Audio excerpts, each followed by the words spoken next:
It's time for the Miller's Edge with four-time SEC champion and two-time national champion Christian Miller. Once again with Christian Miller taking him down. Here's college football playoff national champion Christian Miller on Tide 100.9 and 12:30 a.m. WTBC.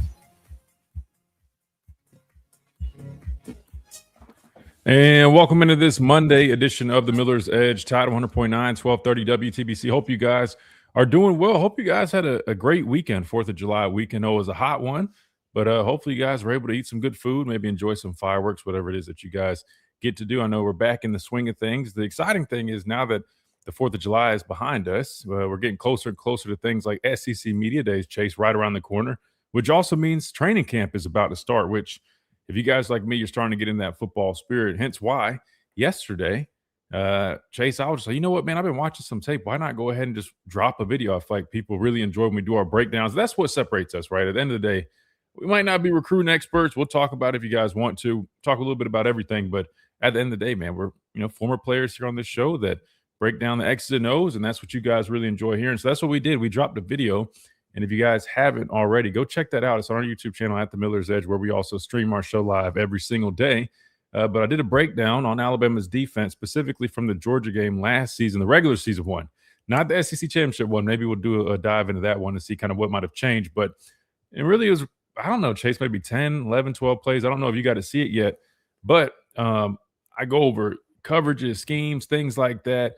Responsibilities. I mean, and I really dive into X's and O's, and I know a lot of you guys really enjoy breakdowns. So just do me a favor. If you enjoy that kind of stuff, show the video some love because that helps us out. And I'll be honest with you, YouTube does not like when you use game film like I'm using the all 22. But you said, you know what? I said, you know what? Probably not even going to be able to make money off of it. It's all good because we'll be able to reach the people and educate the people and talk some ball with you guys, what you guys like. So the least you guys can do, man, if you enjoy the breakdowns, just like the video, go drop some comments, share it, all that good stuff. Because again, we're being a little risky there doing that. So just show us a little bit of love on that. Again, it's on our YouTube channel at The Miller's Edge. We'll do more of that. I'm already working on the second one. I'm gonna space it out though, because I know, I don't want to oversaturate it. You got to kind of make the people keep wanting to come back. So I think I saw in some of the comments over on X that people want to see a little bit of the running game. I think next, Chase, we're going to do a little bit of a breakdown on Alabama's running game. And I'll be honest with you, there's a theme that I think I'm coming up with for this next video, so maybe I'll drop it in the next couple days or something, but I'll keep you guys up to date on that when we get there. But let me backtrack a little bit, Chase. We were talking a little bit about it, man. 4th of July, tell me, man, I know you said it was laid back. Did you eat good food? Did you do anything? I know you said it was relaxed, but was there anything that stood out to you this 4th of July, or you just were happy to be able to get a break from behind the glass and doing all the hard work that comes with producing the show? It's good to hear your voice, Christian. But yeah, I kind of was low key a little bit. It was just nice to just hear some peace and quiet. I think being in sports, you're so used to noise and just so much going on, but it just felt really nice to just sit in my room and just watch some soccer all weekend long. And it was nice to see families heading down to the amphitheater for celebration, that event going on, and just the fireworks above my apartment. It was really sweet, but it's really good to be back in the studio doing a show and get rocking and rolling. But I feel great, and hopefully everybody was safe. Be careful out there. I know I've been in a bunch of accidents last year, but yeah, it's just good to be back. But how are you doing? How was any fireworks for you, or you just kind of relaxed a little bit? I just relaxed. I tried to the best that I could. I had a couple people coming over here, so I was like, you know what? Let me get my house cleaned up, straightened up. So, from the minute I woke up Saturday, I kind of got my workout in. Then I got to clean it, and then I immediately got to prepping the food because I cooked everything. And by the end of the day, like I was telling you, man, I was exhausted. Like the sun had got to me. I was out grilling. I put some bacon and cheddar infused hamburgers on the grill, some bratwurst, some hot dogs, and some chicken wings. And shout out to whoever delivered my order, man. I think they doubled up on the wings. I don't know if it was, I don't think I ordered two, but anyway, thank you. We appreciate that. Got an extra pack of wings that we were going to throw them on the grill. Chase, you let me know. You want to come over here? I got a whole fresh pack of wings we'll throw on there. But yeah, I threw some food on there. I did squash, zucchini, onions, nice little blend of that. asparagus, some diced like roasted potatoes, and it was good, man. It was nice, laid back. I heard all the fireworks, didn't see a whole bunch. I was going to try to go watch some or go look at some, but after doing literally nonstop activities all day, I feel like, dude, I know I just hit 30, but I feel like I'm actually feeling it. Last night, for example, I talked about the video I made yesterday. I spent probably a few hours making that video, right? I mean, from recording it to cutting it up and then posting it and the thumb, all that. Chase, I did that a few hours, man. Did some other, straightening up. By the end of the day, bro, I'm like, I'm already ready to go to bed so much earlier, man. I'm like, God, maybe turning 30 really is something. I don't know. But other than that, it was good, man. I watched some soccer yesterday, the World Cup, which we'll talk a little bit about here in a minute, man. Phenomenal. All these games are so good. And I don't know if you got to watch the one last night with Mexico and England, but I was rooting for Mexico. Of course, I got a bunch of friends that are Mexican, right? I'm on my Spanish learning journey and all that. And man, just seeing them play in Mexico City like that, the atmosphere just looked incredible. And I was rooting for them. I wanted Mexico to pull it off because I feel like it's like one of those Cinderella stories. But unfortunately, man, England, Bellingham, he had like 2 goals within like 3 or 4 minutes right before the first half, and Mexico they tried to make a comeback and they were fighting. I mean, what was crazy was they controlled the possession of nearly the whole game. I mean, I feel like 70% of the game was played in England's box. But their defense in the box was incredible. Their goalie had a phenomenal performance, and unfortunately, Mexico couldn't get the job done. So it was kind of sad to see that story come to a close. Quinones, another goal, man. I think I might have to order me a Quinones jersey, man. He definitely is a star of this World Cup, but definitely some really good games. And, of course, we got the one tonight. You got the U.S. They're going to be battling Belgium. Now, here's the kicker, Chase. No one really knows for sure if Balogun's going to actually play or not. I know there's talk about Trump in the White House making calls to the FIFA president, having them review that red card. Allegedly, I think they came to the conclusion that they were going to maybe lift that suspension or whatever their decision was. But now Belgium has, in fact, I guess countered that, right? Now they're pursuing something with that. So I don't even know what the update is. Maybe you have it, but we'll talk a little bit about that. I know you guys it's been fun to see people actually keep up with soccer or football for once, because it's not the biggest sport here in the United States, which it's popular depending on where you're at, but football, American football dominates it, basketball, hell, even baseball. But seeing everybody, my whole timeline, Chase, I'm seeing all these sports pundits that cover football, they're all covering soccer right now. So it's been great, man. I really enjoyed this World Cup. It's been super exciting. All the games have been great. I'm looking forward to this one against Belgium. Whether we're going to be down to 10 or not, I don't know. We'll talk a little bit about that. Plus, we still got this LeBron James decision looming, right? I think he's narrowed it down a little bit. Last time we talked, I think it was still at like a very high number of teams. Now it's down to like anywhere from 2 to 6. So there's a lot of updates we got to cover. Plus, we'll talk some Alabama football. Of course, we're getting close. Remember, training camp is coming up. And so if you guys have anything specific you guys want to talk about, I know I did the defensive breakdown. If there's anything that you walked away from that video with, like any questions or comments you want to talk about, that we can definitely do that. Or could be anything else. We'll definitely dive into wherever you guys want to go on this Monday Madness edition of the Miller's Edge. Plus, I'm pretty sure there's plenty of news that we haven't necessarily hit, but we got to hit a timeout. So we'll do that first. And when we come back, we keep on rolling. Plenty of preseason lists I want to talk about as well. Top 10 college players list, preseason All-American list. We'll dive into all that stuff. And we got you guys covered for the next hour and 45 minutes or so. So buckle up. We're just getting started. We got one timeout to hit real quick. When we come back, we keep on rolling on this Monday edition of the Miller's Edge. Tide 100.9, 1230. WTBC, quick timeout. Don't go anywhere. We'll be right back.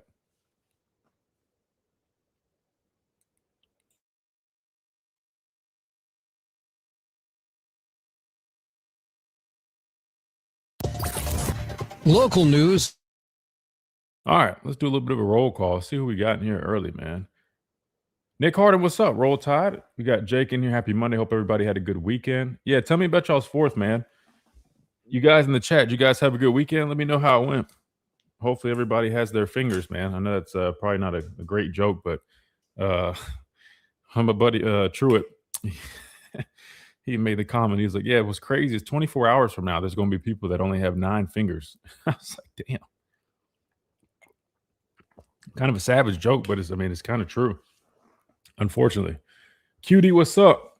We got Arthur in here. We got Burgess. What's going on? We got Dwight. Georgia. QD is in Georgia. Spelled it just like that, too. I watched the Christian, the run game explosives that Bama gave up. Was broken down really good. Run fits and missed assignments, like you said, it needs to be cleaned up in 2026.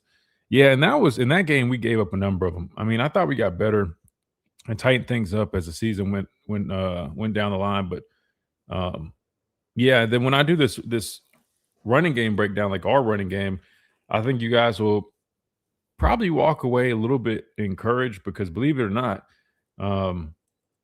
what I'll point out is, I mean, a lot of it really is execution, which we've been saying that, right? Last year when we watched all these games, we've been talking about the execution. That's nothing's changed there, but I think, having it fresh on our minds and bringing it right back up, bringing in a new coach, right? Because, he's ultimately responsible for that kind of stuff, right? His job is to teach, instruct your guys, get them in the right positions, right? You know what I mean? Cut down on those, mistakes and those errors. I mean, that's a lot of the time on the offensive line coach, right? And so now you've replaced Coach Cap with a guy who's got a reputation for being a great teacher. We've heard nothing but great things from players currently, former players that have played for him, and even just people that have been around him. And I think just cleaning up on the execution. I think the running game, regardless, even if the talent is about maybe a little bit better, could be a little bit behind what it was. Who knows? We don't really know just yet.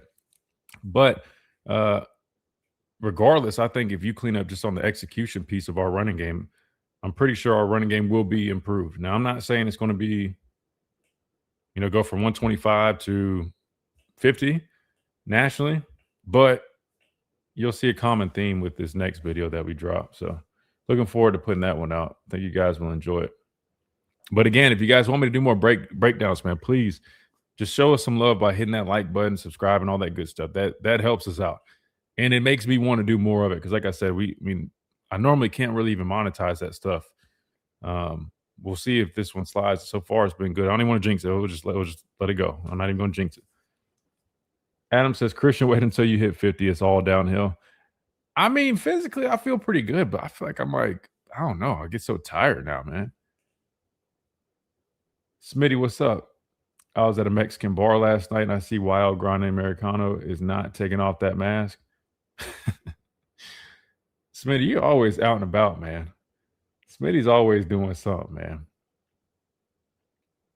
2 weeks until SEC Media Days, and a week later, fall camp. Is it really only a week later? I mean, the 6th, what does it start on? I guess it is about, I think you're right. I mean, it's late July, so it's about 3 weeks. I believe you're right. Adam's ex is from Belgium. I'm rooting for that great country.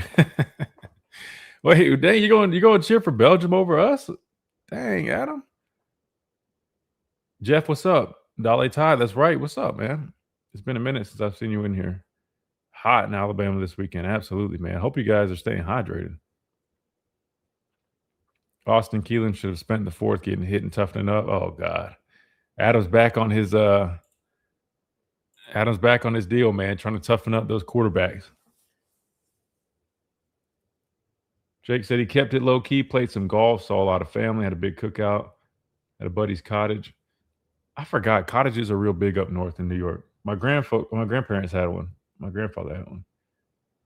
Got crushed in cornhole all weekend. Not a good show and need to watch some tape to get better. That's funny. Glad you guys had a good weekend, man. No chapstick allowed. Do y'all remember that? My dad hadn't said that in a while, man. Chapsticking. Let's see where he's at. Maybe we need to get him on here today.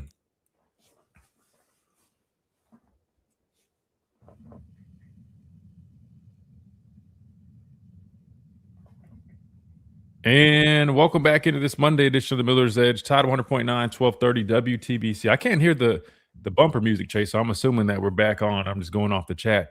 But anyway, we're back and rolling on this Monday edition. Glad that everybody seems to have had a good 4th of July weekend. Hopefully everybody's still got all their fingers. I know my friend was joking about that, but it's unfortunately probably a true thing, man. Probably a number of people that don't have all their fingers. Anyway, glad you guys had a great 4th of July weekend. Ready to dive back into some sports. Again, I think like Nick said, we're only a couple weeks away from SEC Media Day. We need to get Roman on here. I know he likes to come on here right before media days. It's a little bit of a test run. So we'll get Roman on here, get his thoughts on Alabama going on into the 2026 season, reach out to some other folks. We'll do all that. So I'm looking forward to it, Chase.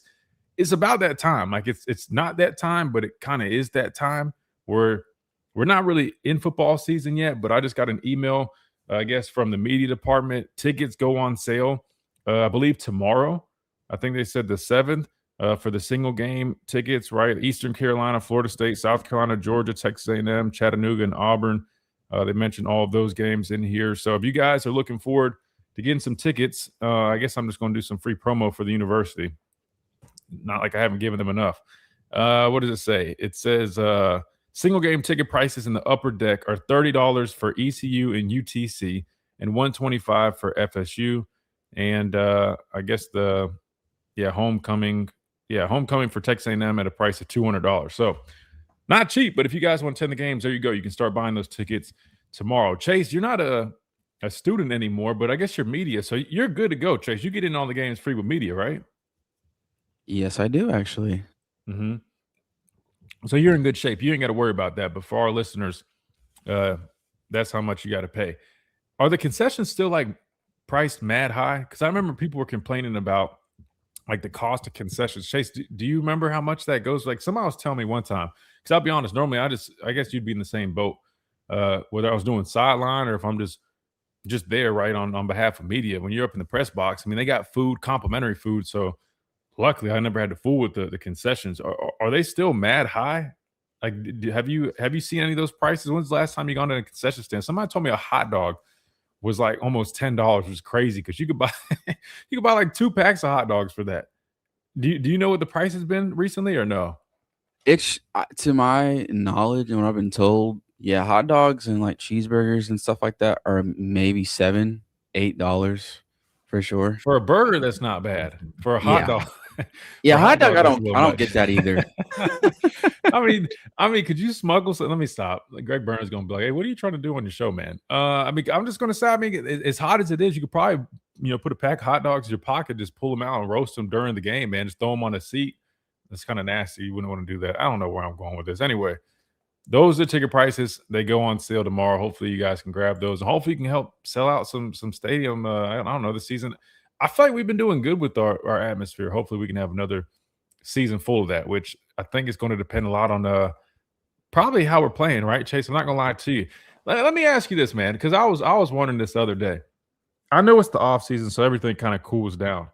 But I just want to ask this for our listeners, everybody in the chat and everybody listening via radio. What's like the current level of excitement for this football season? And then I want you to compare it to like what it's been in the past. If you guys want to call in and give me your answer or just drop in the chat, leave an at message, whatever. I'm just curious. The reason I ask this is because I know every offseason thing slow down, right? People are, busy enjoying their summer. They're busy on vacation. They're doing all these different things. And then once, training camp comes, everything shoots back up. I get that. But for some reason, maybe it's just me, I feel like and maybe it's also because recruiting hasn't been as hot. We've talked about that. Again, I know there's a lot of reasons for some things. Some things I think we're just missing a little bit. It is what it is. We'll talk about that another time. But is the excitement level for this upcoming season, Chase, do you feel like it's still as high as it's been in the past? Because I feel like every year, Alabama is like, at least for like the temperature from the fan base, people are like, hey, we're going to win a national championship this year. We feel confident. We're excited. We're fired up. But for some reason, I feel like this offseason has felt a little bit like, not necessarily like watered down, but just like the excitement hasn't been necessarily the same. And I don't know if it's because recruiting hasn't been hitting like it normally does. I don't know if it's because we have a younger team and people are just kind of like, hey, a lot of people are predicting more of a 9-3 type season. I don't know. We're just kind of holding our expectations. What's the vibe that you get, Chase, compared to, because you've covered Alabama at least since last year. I'm sure maybe kept up a little bit the year before. Do you feel like it's just a typical summer right now, or do you feel like there's a chance that things feel just a little bit different? What do you think? You're on the money, Christian. Being in Tuscaloosa and getting acclimated to the community and being here, I would say about 2 years, being in grocery stores and being in the public, And whenever I talk to people and they recognize my voice, or like I'll be talking about football, they're Chase not is famous in the really community now. I love it. try to be a community man, okay? Gotta learn your Love it. ins and outs a little bit. But you're on the money, Christian. It just seems like people are just kind of meh about it. It's just Yeah. recruiting isn't really high what they're used to. When Saban was here and in the glory days of back then, and when you played to now, it's just kind of a shock value.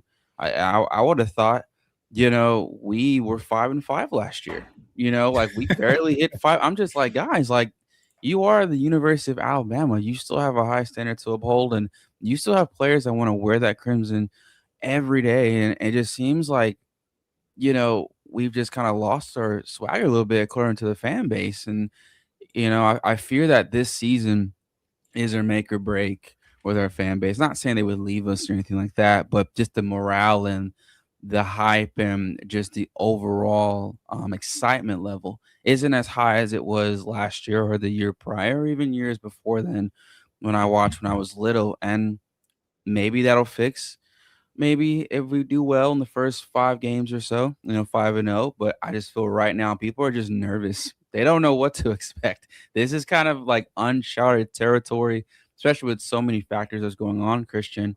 And there's so many new players too. So there's kind of like, we know what the potential is, but it's different when you put it on the field and you put everything together. So I think it's just people are just kind of like, I'm happy, but I'm still kind of like watching, like, okay, well, we'll have to see what happens. But yeah, that's kind of the general vibe I've gotten when I've talked to Yeah. people like in grocery stores, et cetera, et cetera. Yeah, and I don't know. I mean, QD in the chat said it's because of 38-3, right? So maybe people are still kind of, I don't know, have a bad taste in their mouth because of that. I think it's probably a little bit of a, I don't know, combination of probably everything, right? I feel like NIL has kind of changed everything. I think with the recruiting the way it is, that directly correlates to NIL, right? That's a direct effect, right? I mean, you're talking about, hey, well, we got to manage our roster, we got to manage the money that we're spending. So since we're retaining people, we're not going to recruit the same way we typically would recruit. So now something that I think fans really look forward to in the offseason, because think about that, Chase, like football is year round, especially at the college level. I mean, even the NFL, because you got the draft, you got OTAs and things going on.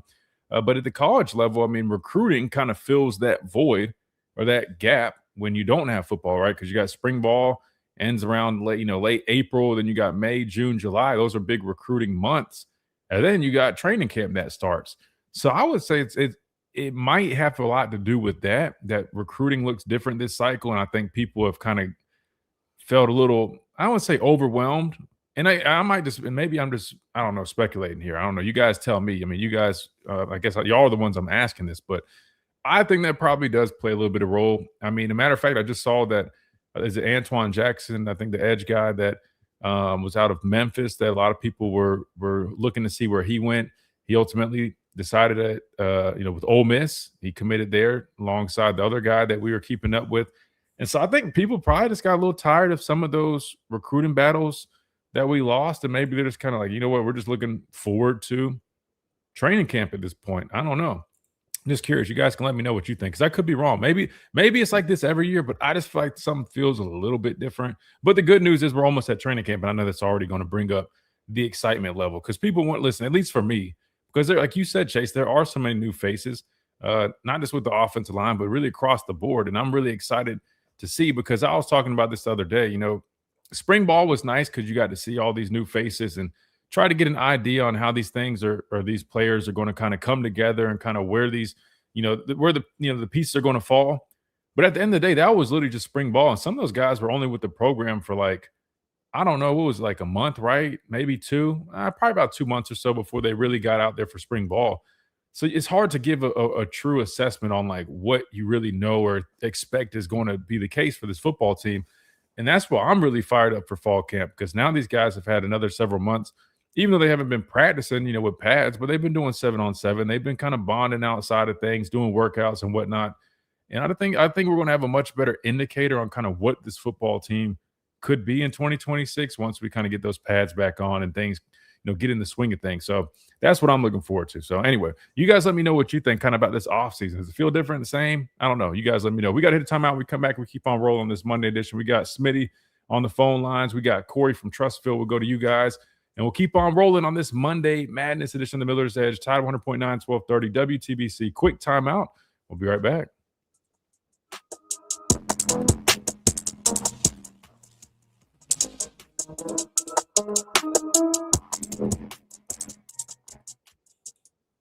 All right, bet. Now I got the music back in my ear, so we're good. We're cooking with hot grease.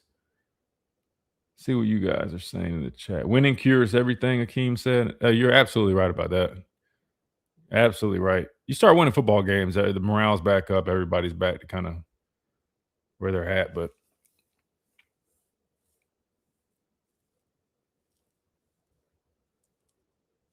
you're absolutely right about that.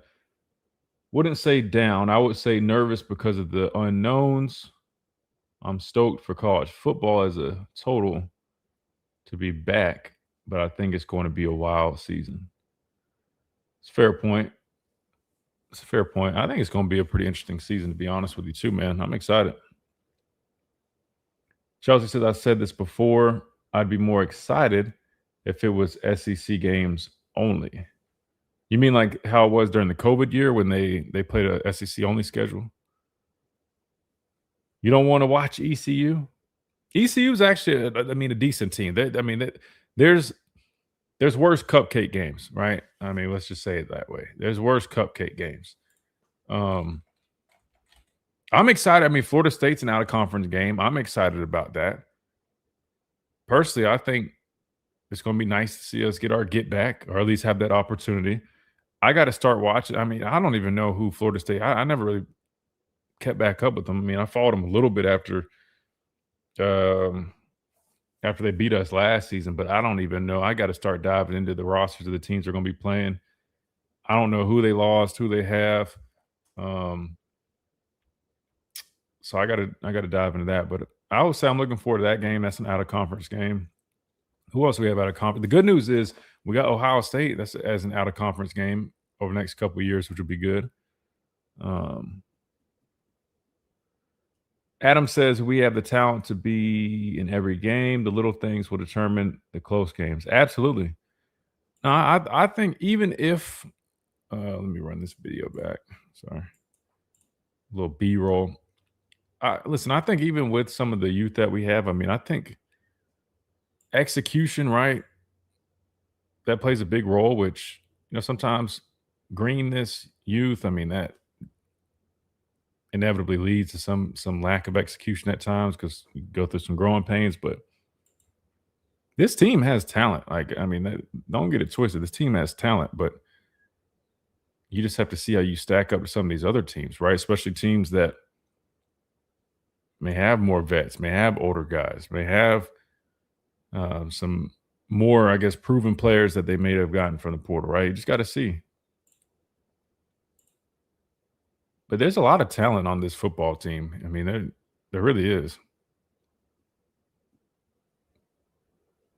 But at the end of the day, man, talent doesn't determine everything. And just watching our running game, that's one of the biggest takeaways I had is, we had solid talent, even on the offensive line. Now, Vandermark, the game I was watching, I mean, he definitely is a liability. Dewberry, a little bit of liability. They put, what's his name in there? Jaden Roberts.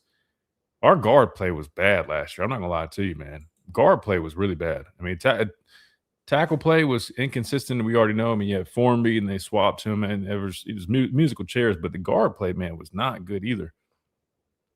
So hopefully the offensive line is a lot better because there's just a lot going on when you watch the tape.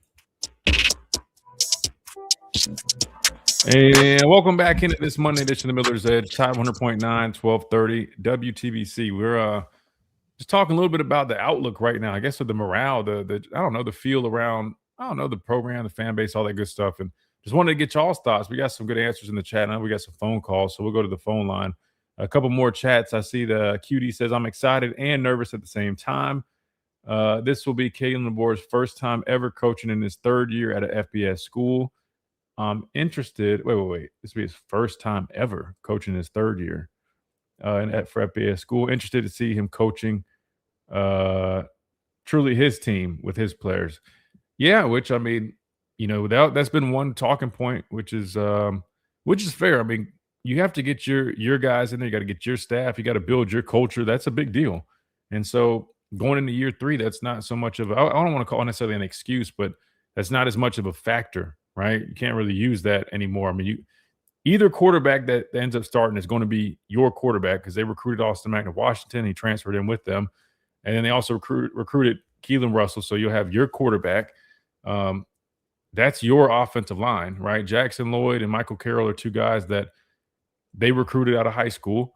They brought in the rest of them. Only guy that wouldn't be their guy would be Will Sanders. I want to say he initially signed when Coach Saban was here or right when he retired, something like that. Then you got Ryan Coleman Williams. Other than that, and Daniel Hill, there's only a few guys, right, that are somewhat linked to Coach Saban.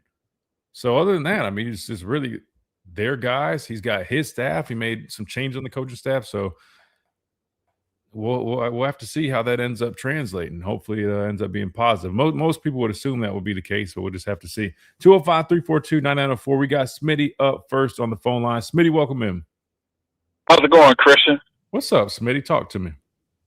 Man, I was about to buy me a Grundo Americano mask after that when I went to the bar last night to watch that game. That's all I'm going to say about that. Hey, I'm just saying. I'm sure you were, man. I'm sure you were, Smitty. Hey, that's one of the perks of living in Phoenix. But the thing is, you talk about Will Sanders. For everybody who's mad about recruiting rankings, I looked up his 24/7. He was a 3-star to number 30 inside offensive lineman in the country and a number 28 player in the state of Alabama. Mm-hmm. Alabama fans will have been whining, complaining today. Obviously, Coach Saban saw something in the guy to offer him a scholarship, and he's going to be our starting left guard most likely. So, right.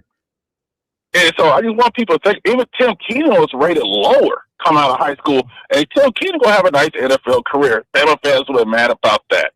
But I'm excited about the season because I'm excited about every Alabama season. I can't worry until I see it. And because maybe I'm one of the minority that thinks Caleb Borton knew the run game stunk last year, offensive line need changes, the coaching staff on the line needed changes. Maybe I thought, okay, he's going to do something after the season to address it and not just sit there. And I feel like a lot of fans, not you per se, just think he had sat idly by, it was cool, everything. Coaches know when their team has it or not early on. And certain things they coached around it the best they could. It just caught up to them last year at the end. But I've always asked, how many coaches could have taken that team as far as they did last year? And I know there was some losses that could have been bad losses. But Miami and Mario loses the bad teams every year, but people glaze him more than his wife. So I'm just saying, that's because he had one natural run to the game. I think here's the thing, Smitty. I was just speaking on Miami. You're right, because I mentioned that too when we talk about coach rankings. I mean, Mario is, and some of those losses in his career have been coaching blunders, right? I mean, just poor management or decisions on his behalf.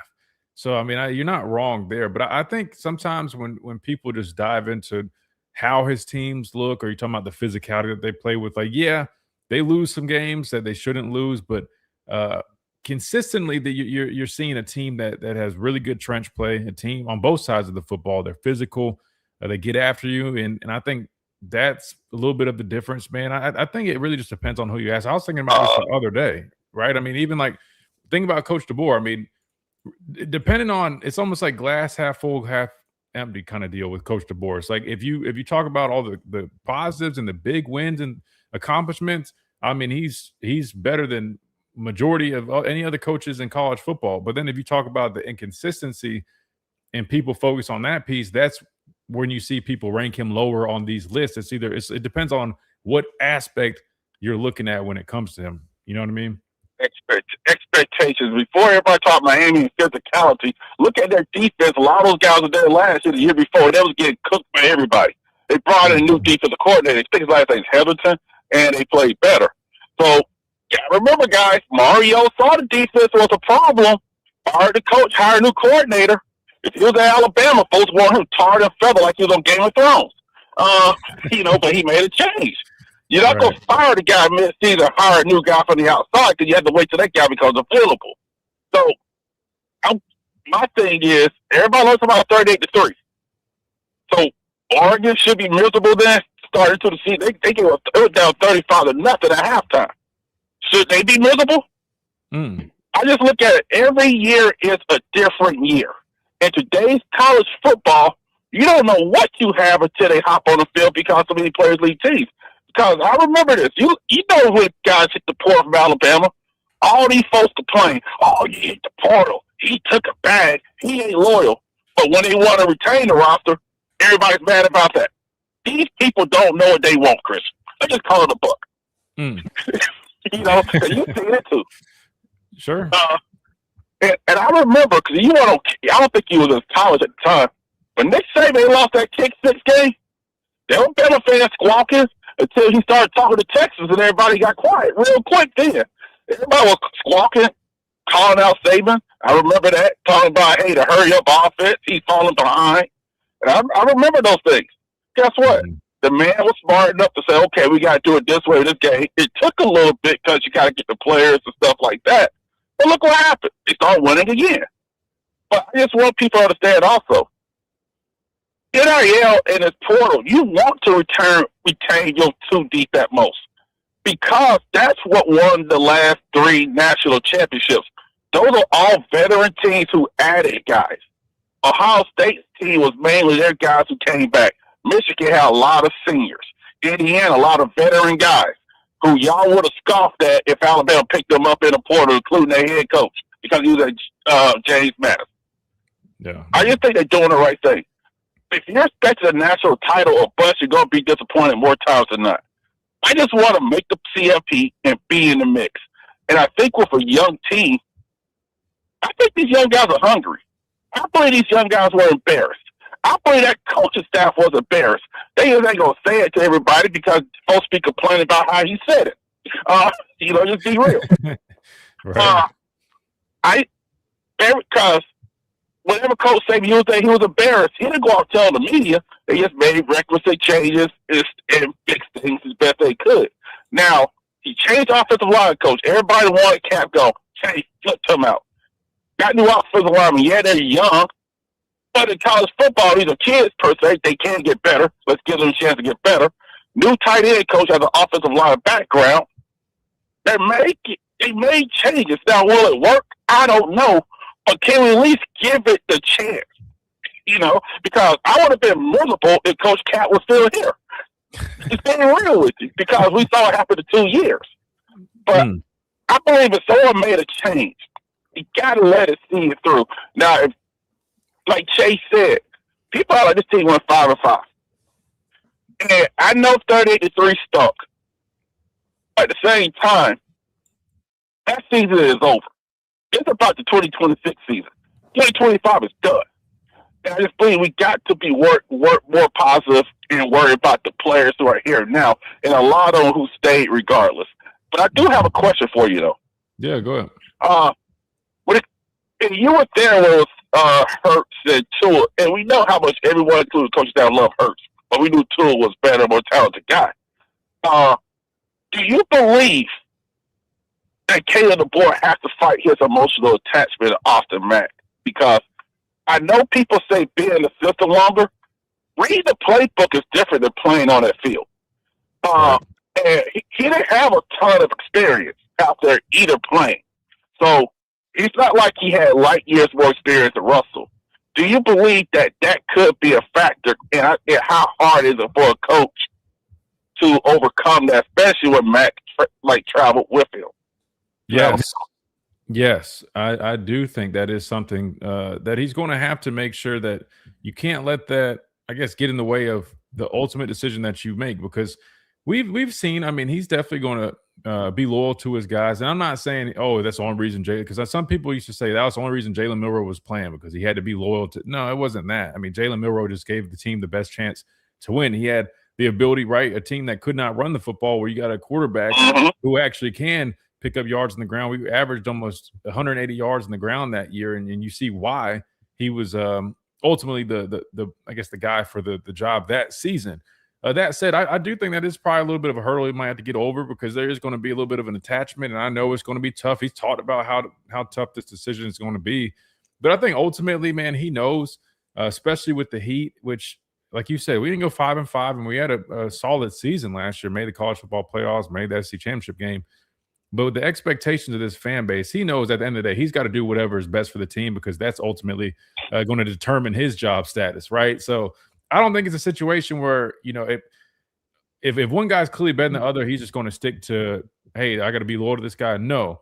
But I think he's got to make sure that he ends up going with the guy who is the best man for the job. Doesn't matter the age, who it's been, how long he's been there. Like you said, it's about making plays and doing what's best for the team. And we'll have to see who that guy is. I don't think Keelan has just ran away with the job. I know a lot of people going off of his 8A performance would assume that. I still think this is a very close race.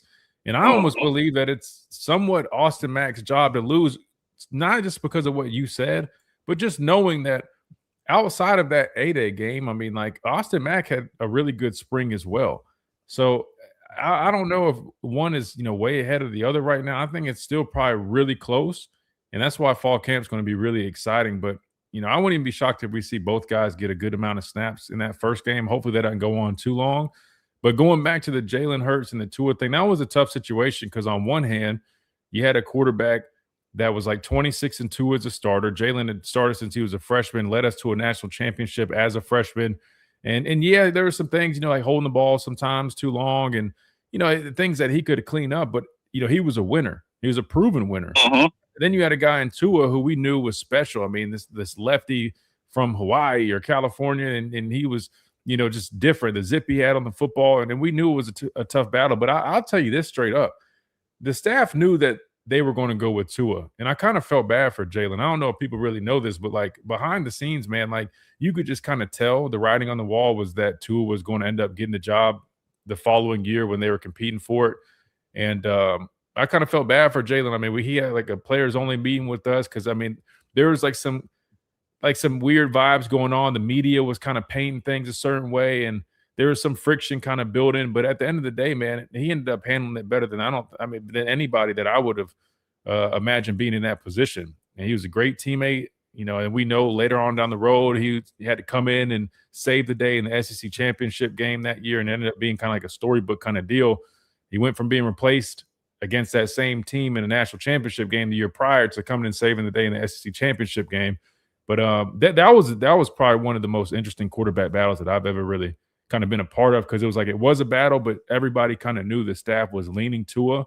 But ultimately, they felt that was what was best, and Tua did his thing that year too. Now, I mean, we lost to Clemson, and that was it did until we got to Clemson out in San Fran and got our ass whooped. But it's part of it. So Coach DeBoer's he's going to have a tough decision to make, but at the end of the day, man, I mean, if it's a hard decision to make, that's what you got to do as a head coach. Coach Saban did it, right? He did it in the national championship game by pulling Jalen, putting Tua in there.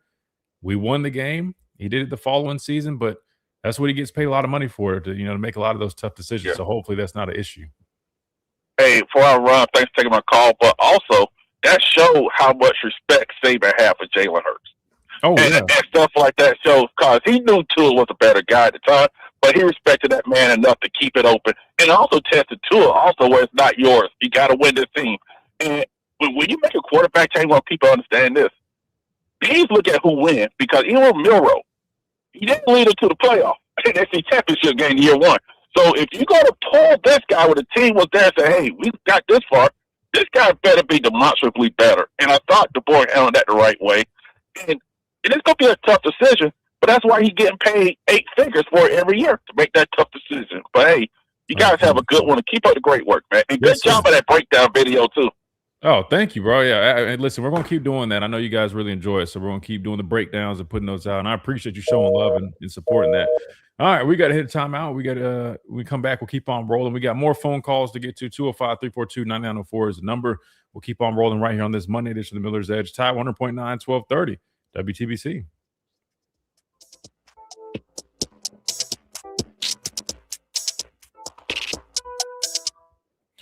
All right. Let's see. We got a bunch of people watching on X. If you guys are watching on X, man, welcome in. If you guys have a YouTube channel, you don't have to do it right now. But maybe at the end of the show or at some point, head on over to our YouTube channel and subscribe over there. That video with the breakdown we just were talking about is over there. I'll start posting more of that stuff. So if you guys enjoy this show, which is our radio show, we stream live every day. If you guys are new, you can catch it on X where you guys are or on our YouTube channel. And of course, the extra stuff that's only on our YouTube channel. So that's why I always recommend you guys head on over there and subscribe to our YouTube channel as well. Let's see. Let's catch up on the chat. Happens everywhere. Teams get blown out all the time. We just need to respond accordingly. This would be my response to that, to Smitty's point about, well, Oregon also got blown out by Indiana. I think the difference is Alabama fans also had a bad taste in their mouth from the way we played in the SEC championship game against Georgia. And I'm just going to be completely honest with you because I was just watching the Oklahoma game. Matter of fact, a lot of the running game breakdown that I'm going to post is from that game. I'm just looking at that game specifically, and we'll kind of look at other ones down the road. But we really played 6 terrible quarters, guys. You had 4 bad quarters in the SEC championship game. And then in that playoff game, we beat Oklahoma on the road. But the difference is if you're like me or if you're like some of these people that really like dive into the games and what's going on between the lines, you'll see. I mean, we had about 6 quarters of just bad football, man. Like that first half against Oklahoma, granted, going into the first half, we finally started. We made a comeback. So, I mean, the second quarter wasn't awful, but you get my point. I mean, the first quarter was terrible. And I get it. We were on the road. We're playing against a team that had already beat us. They're a good team, a playoff team. But I think it's the combination of 38-3, the SEC championship game, part of that Oklahoma game. I mean, a beautiful comeback and great demonstration of grit and just really fight to fight back in that game and ultimately win on the road in a tough environment. But then also like the Florida State game. I mean, if you look at Oregon, and I know their schedule is totally different, so I am taking that into consideration. But they had a close one against Penn State, who ended up being a bad team at the time. They were the number 3 ranked team in the country, ended up going downhill from there, fired their head coach. We all know that. Went to double overtime. The following week, they lost to Indiana, who was, the team that ultimately beat them again down the road in a blowout fashion. The first time around, it was 30-20. Outside of that, I mean, they won every single other game. And really, if you go back over the last, even in 2024, they were undefeated in the regular season, even in the conference championship game. They beat Penn State. Then they got beat pretty badly by Ohio State in the first round of the playoffs. And back in 23, they lost to Coach DeBoer twice, once in the regular season, once in the SEC, in the Pac-12 championship, because that was before they made the move to the Big Ten.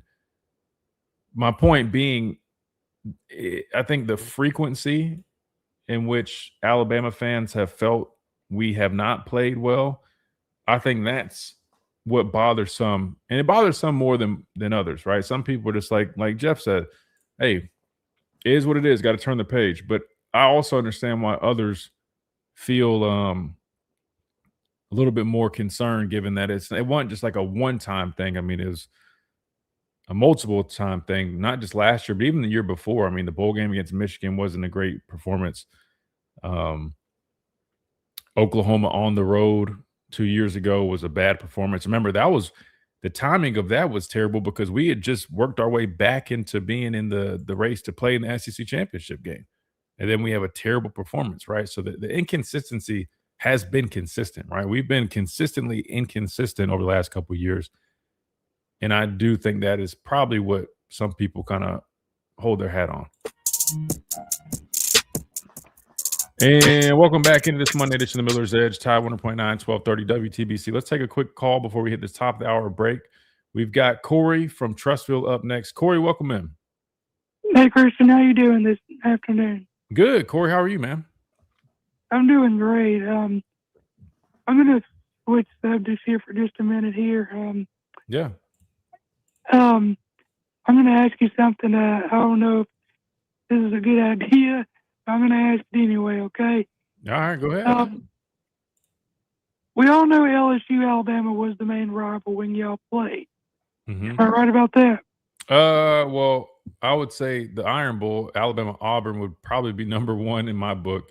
But outside of that, I would say LSU would probably Tennessee. This is actually a really good question because to me, I mean, the Iron Bowl is the most significant because of the history. But then you look at the Tennessee game, and we know how important that was. But LSU was always a sneaky one that I feel like people didn't put as much respect on, like that quote unquote rivalry. But for us, I mean, we had so many, at least during my time when I was here, Coach Cochran had Louisiana ties.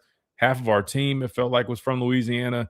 And so that game was always personal. And honestly, to me, Alabama LSU, I would consider being just as significant as at least the Tennessee game, in my opinion. I don't know about the history behind it being the same, but in terms of us playing them, Coach Saban's history with LSU, there was always a very intense game, a very physical game, and we always look forward to it.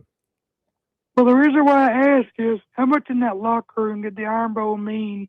'Cause I've always heard the LSU rivalry was at the top. Mm-hmm. The Iron Bowl was not as significant as it used to be. Yeah. That LSU game was at the top. Is that true coming from a former player, or is the Iron Bowl still the same as it still always is? Well, I can only speak, Corey, on my experience, right? Because I didn't grow up an Alabama fan. I grew up watching a little bit of Alabama, but I didn't really start keeping up with Alabama until about 2012 when they started recruiting me, 2013, really. But that being said, I would say, like, yes and no. I mean, like, the Iron Bowl still was significant, and we knew how important it was to the state of Alabama. I mean, every year that we played it, the Iron Bowl, Coach Saban would, we always had a team meeting every Monday, right? We would start the new week with a team meeting. We'd go over the good, bad, and ugly. Coach Saban would then proceed to talk about the next opponent and all that. And anytime it was Iron Bowl week, and we got the whole history lesson, and he made sure we understood how important this game was, not only to us in that building, but to everybody in the state of Alabama.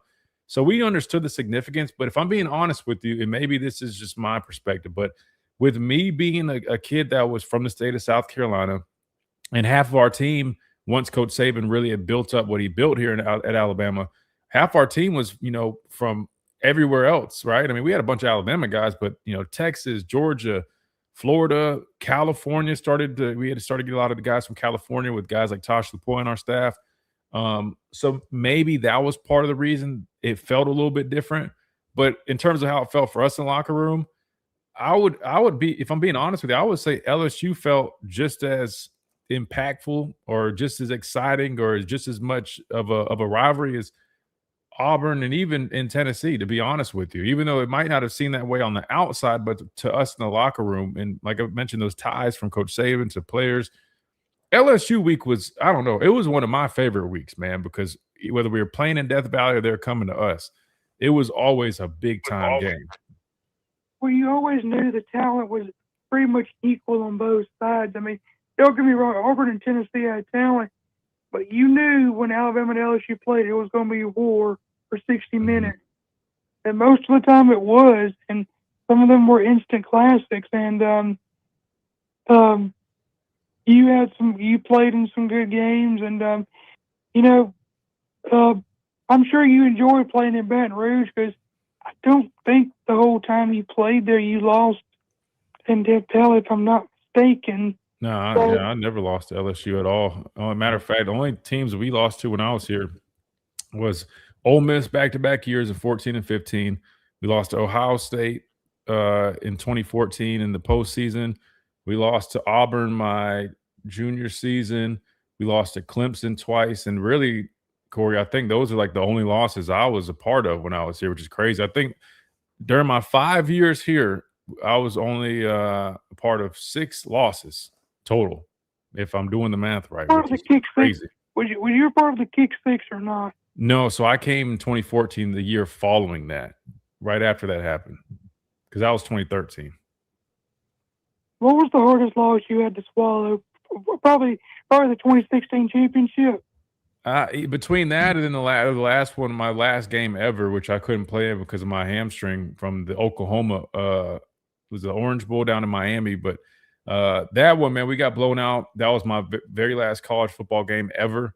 And I had to kind of just sit there and watch it from the sideline. That was tough. But that Clemson, the first Clemson loss in Tampa was hard too, because really good football game. And we really, I mean, we were playing great ball. And then Bo Scarborough broke his leg. A running game kind of, slowed down from that point on. We had a bunch of three and outs in the second half. We had some penalties late in the game that gave them good field position. That pick play happened. I mean, there's so many little details in that game where if like one of those things would have fell our way, we probably would have won that game. And that one was definitely tough because of that. And you're talking about 2016 was arguably one of the best college football teams that I've been a part of and have ever seen. I mean, from the talent to just the way we were scoring defensively. I mean, special teams, offensively. I mean, there was like no phase of football that we weren't excelling in. It was a very special year. Yeah, and then I think the best win in that time was probably 2nd and 26. Yeah, easily. I mean, you can't script it any better. I mean, just the way it unfolded, and for you to be a part of that, to be a part of history of that, you'll remember that for the rest of your life. Oh, 100%. No, I remember why. I'll never forget just watching it, just being on the sideline for that play. I remember Tua took that sack, and it was kind of like when Tua took that sack on first down, it kind of deflated us. I'm not gonna lie to you, because then you're looking like 2nd and 26. You're like, oh my God, man, like, bro, that sack. Typically, as a defensive guy, if you make a big time sack like that and you put the offense behind the chains like that, I mean, you're feeling very confident. You're feeling extremely confident, especially talking about overtime like that, where there's not many opportunities left. And then for the very next play, for him to hit that, I think they were playing cover 2, and he hits that. He looks the safety off, man, and just hits that shot to Devontae Smith, another true freshman. And I remember as soon as that ball was in the air and I saw it right before it even landed in his hands, we all just started going crazy. And it was a special moment, man. Definitely something I'll never forget, ever. That was very special. And I appreciate you bringing that up. Always great to talk those good times. Corey, we got to hit this top of the hour break, man. I appreciate you calling in. Always good to hear from you, man. Good talk to you. Roll Tide. Yes, sir. Roll Tide. Good stuff, man. We got to hit this top of the hour break. When we come back, we keep on rolling on this Monday edition. We got some more calls to get to, some more things to talk about. So don't go anywhere. We'll be right back after this quick timeout right here on the Miller's Edge. Tide 100.9, 1230, WTBC.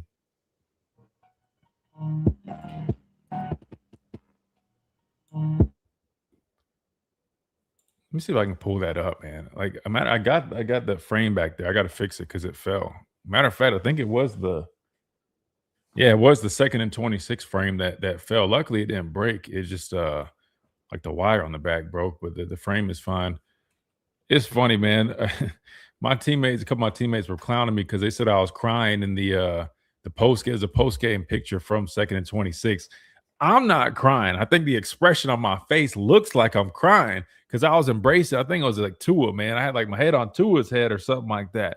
But I remember I was like yelling or something, right? But the picture, the way they caught it, the expression looked like I was crying, man. I wasn't crying. Let me see if I can find it. I know it's on my phone somewhere, but I got a million photos on there, so maybe we can try to search it. But let's see if we can pull up this 2nd and 20.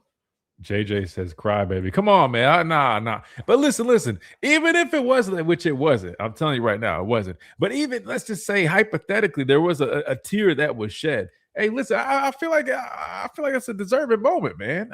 You know what I mean? Like, I feel like that's deserving of a tear or two to be shed.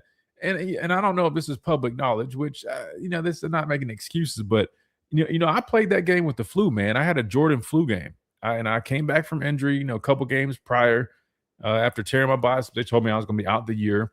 Ended up making it back for the Iron Bowl. And then I started in the national game after he goes down. So now it's just, pretty much me and Terrell, two banged up guys, have to take back over duties. And we both come up with big sacks in the game. And then we win the national championship. I got the flu. I'll be honest with you guys. I hardly practiced that week. And I couldn't drink or eat anything, man. Like I was messed up.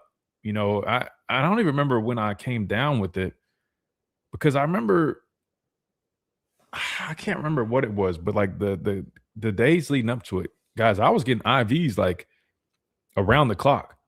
Like, I would get out of meetings. I'd go down to the training room. I'm hooked up. I'm on an IV. Like I was down bad, man. But there's no way I was going to sit out because of a flu. And luckily, I don't think I got anybody else sick or anything. But yeah, man, I didn't really have a choice. I mean, I kind of had to play anyway. I wouldn't turn that down. But anyway, so that game was special, man, because there were just so many. So many different like factors involved in that game. This was wild. Definitely was wild.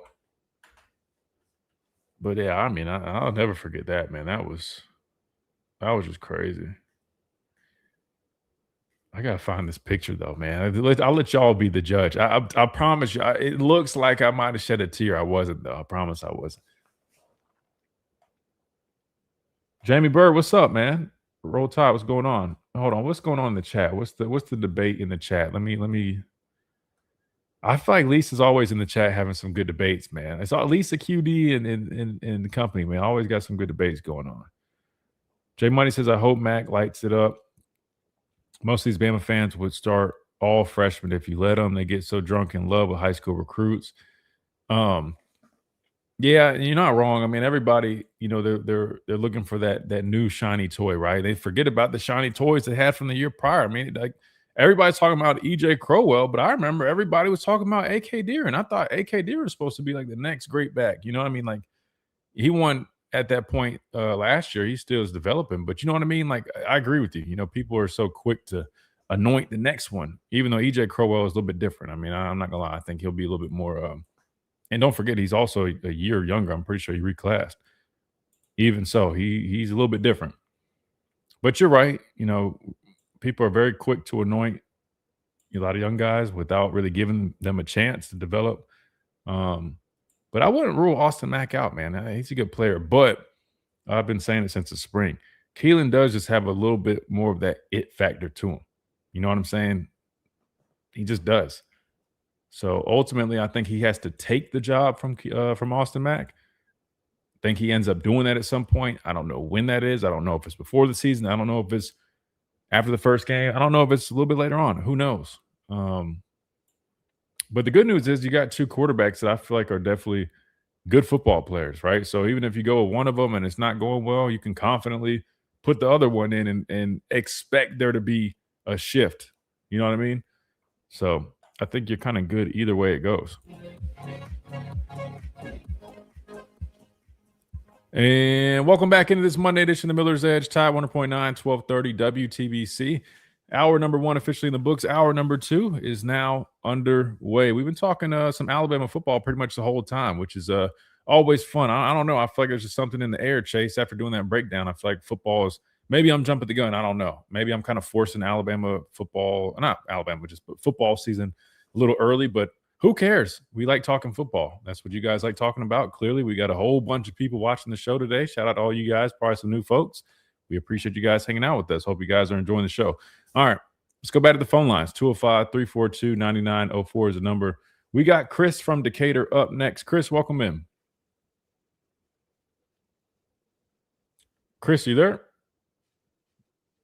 Going once, going twice, and dropped. I think Chris might have dropped. Chris, if you want to circle back, you know the drill. Hit us back up on the phone lines. We'll get you back on there. I think that was the last one we had for now. So we'll keep on moving. Chase, I can't find this photo, man. I'm gonna keep looking while we talk and keep discussing some stuff. But I'll bring it up on the screen if I find it. Again, you guys can always join us on the streams at the Miller's Edge on YouTube or at the Miller's Edge on X, where we got a boatload of people watching, or my personal X account as well at Christian MILLR, all that good stuff. You guys know where to find us. We are right here for you. All right, let's take a look on our X. Speaking of X, because I see Dwight tagged us in something. I know there's a couple things I wanted to bring up. Allegedly, there's a joint statement that has been put out, Chase. Get this. Speaking of the Iron Bowl from Auburn and Alabama. Let's throw this on the screen. I have no idea what this is or what it's for, but here it is. So here's a joint statement. Regarding the Protect College Sports Act. I think we had Adam in the chat earlier. I don't know if he's still in there. Maybe he can chime in on this. Our official representation of the show, lamparello-law.com. That is. Make sure you guys check them out for any of your needs, whether that's academic misconduct, NIL, or even just any criminal defense matter. They'll take care of you. They'll do it in a first-class manner and, of course, an affordable rate. They beat out any competitor, man. I'm telling you, check them out, lamparello-law.com. Schedule yourself a consultation. It's free. Go to the website. You can see even more services that they offer, like academic and career planning, subject matter mastery, all that good stuff for high school, college, and graduate students, man. I'll take care of you. They are the official lawyers and representation of us here on the Miller's Edge. Again, that is Lamparello Law Education Advocacy. All right. This is what it reads, Chase. A joint statement from the University of Alabama, I love that we're up first, and Auburn University regarding the Protect College Sports Act. This is dated July 6th. This is from today. The University of Alabama and Auburn University oppose the Protect College Sports Act and urge the Senate not to advance in its current form.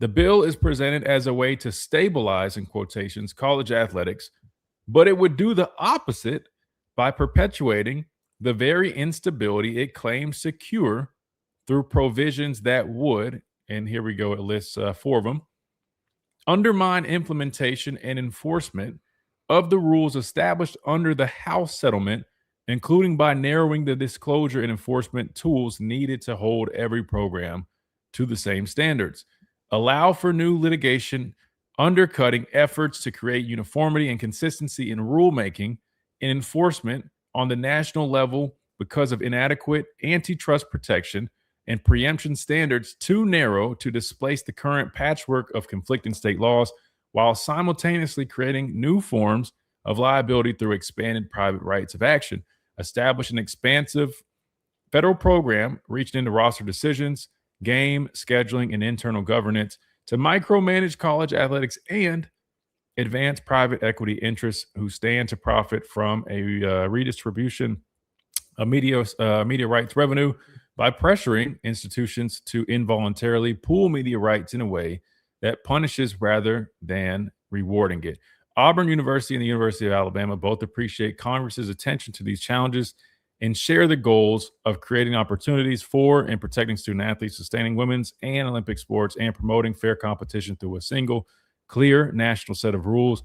But this bill does not meet that standard in its current form. It solves little of what genuinely challenges college athletics and leaves the central questions to the courts, inviting the very litigation it claims to prevent. Alabama and Auburn stand ready to work with their congressional delegation and members of both parties on a durable solution that protects student athletes and preserves the ability of universities to compete and operate responsibly. I apologize if you guys just had to sit through all that reading, but that's what it was. And I wanted to read it because that was the first time that I've seen this. Chase, I feel like I deserve a round of applause for getting through that. I hit all the hard words, man. That was good, man. I feel like I'm well rested and my mind is very sharp this morning. So there we go. A round of applause for me getting through that. And oh, wait, hold on. Wait, do we have a soundboard? Chase, how the hell did you pull that up so quick? Wait, was that new? Did you just get that? We've had it for a little bit. Hold on, man. You've been holding out on me, man. I didn't even know we had a round of applause soundboard. All right, we're going to start using that a little bit more often. I like that. All right. That was kind of cringe. I gave myself a round of applause. I didn't realize you actually had one. Sorry, but we'll use that for our listeners and our phone calls. Anything you take away from this? So it sounds like it's very similar to what we've heard from others that have expressed some of these same concerns when it comes to, again, I think they like the majority of what's in the Protect College Sports Act, but when it comes to the pooling of the media rights and some of the other, I guess, issues that they find in here, I guess there's problems. Anything that you make of this, Chase, just off first hearing of it? I think just Alabama and Auburn agreeing on something. I think that just that's right?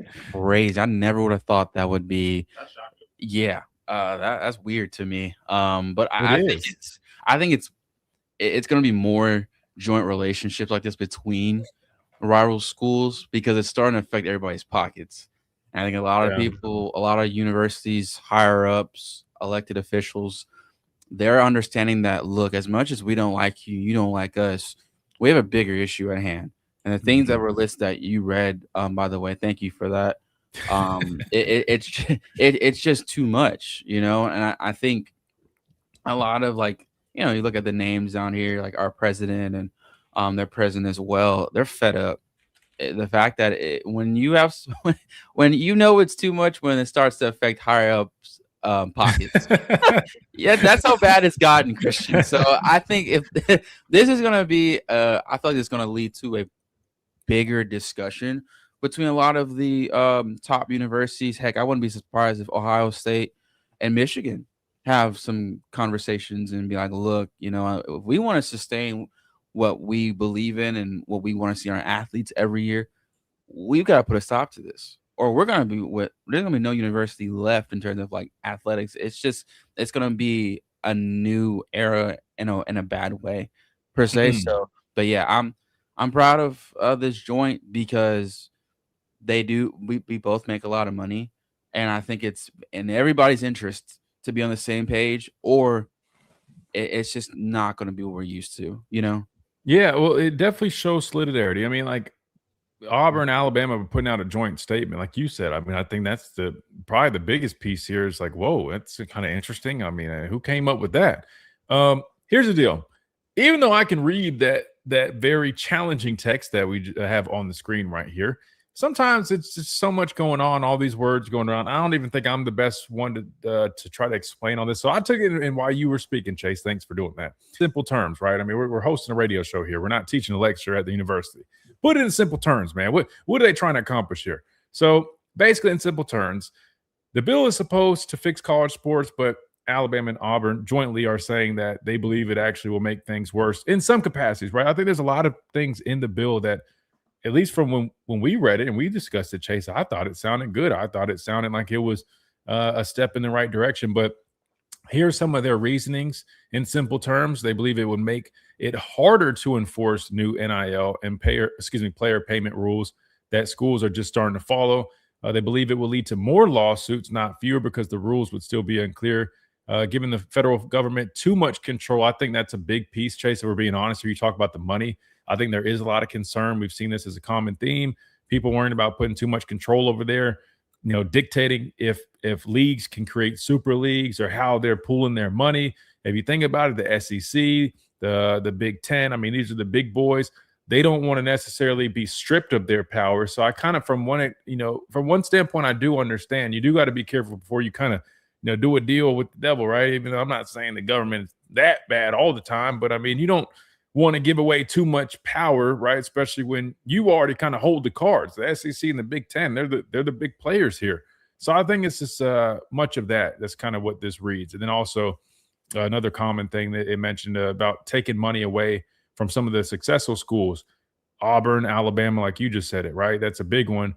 If you do, in fact, change how the media rights revenue is handled, that to me, Chase, I think that's the biggest thing. That's what they're most worried about. They don't want to lose power, lose money, right? To them, they view that as probably going backwards. At the end of the day, they just want probably just strict laws that make everybody play by the rules across the board, but they don't want their money in their pockets to be affected, like you said. It does mention on here on ChatGPT things that they do want. One set of national rules instead of every state having different laws, like I just mentioned. We know that's a big one. Better protection for student athletes. No one's denying that one. We know that was a good one, like the insurance they mentioned, and protecting, the sports, right? Women's sports, Olympic sports. That's a big deal. And then a system that keeps college sports competitive without creating more legal chaos. So I don't know, Chase. We've now seen the Big Ten come out, make comments about this. Auburn and Alabama come together making comments about it. I feel like there's other schools. And this is hilarious. It was Bama Pro updates. They post a picture of the Crips and the Bloods holding up their flags together in unity, man. It kind of does feel like that, seeing Auburn and Alabama put a statement out together. I don't know. We do have to hit a timeout. When we come back, I want to get y'all's thoughts on this and more. 205-342-9904. We're open on the phone lines. You guys want to jump back in on the conversation. Plus, we got some more talking to do. There's some more lists and whatnot we got to discuss right here on the Miller's Edge. Tide 100.9, 1230 WTBC. Quick timeout. Don't go anywhere. We'll be right back.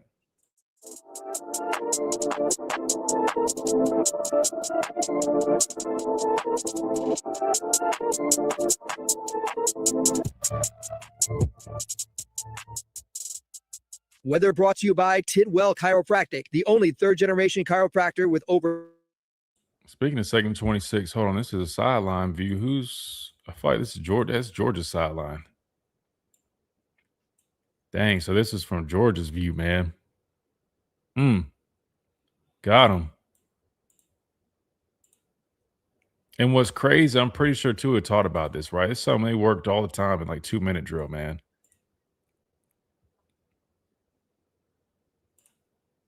Cover 2. Look that safety off, right? Because in cover 2, that means you got 2 half players, right? Two deep safeties, middle of the field open, right? Because the middle of the field literally is open. Look that safety off. That cover 2 corner, he's a flat player. He's trying to stay underneath, but he knew. You could tell he knew it was uh-oh. He probably glanced and realized that safety went over the top to help, man. And there he is late, man. Damn. I've never seen it from Georgia's point of view. I guess this is a media member, so it's not necessarily, I guess, a Georgia guy, but from Georgia's sideline, God, you know what though? I understand the feeling. I mean, we talked about the Tampa pick player, not the national championship game in Tampa, losing to Clemson. I know the feeling because I remember watching them hit that pick play, man, and seeing that confetti fall. That is not a good feeling, man. And then what's even worse? So, like, after that, that's the last game of the season. So you just put all your equipment in the bag. They bust it back, whatever, and you don't really touch it for a while. Well, you go back into school. You got a couple weeks off. You start working out and stuff, but you won't put your cleats back on. I mean, unless you're going to do an extra stuff, like getting extra work in. But you don't really have to like touch your cleats or anything for a while. It'd be like a month later. You go to put your cleats on, and then you have like purple and orange confetti from that loss stuck on your cleats. Man, that was some BS, man. You talk about some motivation, man. That was some motivation. Even the media members are out there sprinting. Let me see. Hold on. Let me see what we can see in this view. You got Leatherwood. Who is that? Najee Harris. Is that Chris Allen? That's got to be Chris Allen. Yep. Chris Allen, Najee Harris, Leatherwood. Let's see who else we got in here. Were any of you at this game? I should have asked that. Were any of you guys at this game? Smitty says simple solution, collective bargaining. Ironically, veteran players would agree to a freshman salary cap. I mean, you got a rookie cap in the NFL. Favorite commentating of all time was that historically great. Wait, second.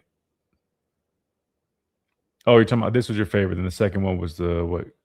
Wait, Dagger Super Bowl.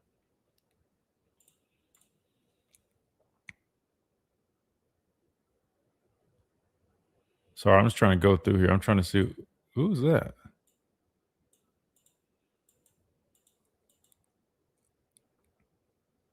It's not Ashawn, is it? Who is that?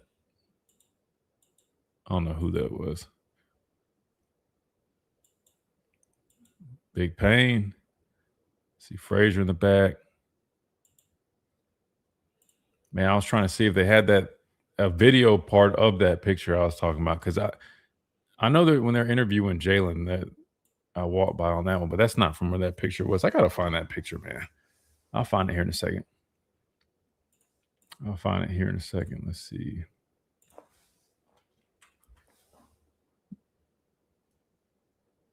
Dang, QD, they were down that bad in Georgia after that. Damn, I mean, I know it's upsetting, but dang. Wait, Bruce Feldman joined the next round, and he's talking about the national perception of Alabama. Maybe let's give that a listen. Let's see what he had to say about that. We'll play it during the show or during the radio part. But let's what give is a preview. The perception nationally from where you sit of Kalen DeBoer after 2 years replacing Nick Saban? Actually, you know what? We're about to come back from a break. We'll save that. We'll talk about that. We'll listen to that. We'll talk about that. It's a good talking point. I still haven't caught up on what Lisa and QD are going back and forth about in the chat, but I don't know if I have enough time now. Hold on. Let me see. Chapstick or Sunshine Pumper never acknowledges the things that Bama has to improve, or they're in denial about the bad things about the program.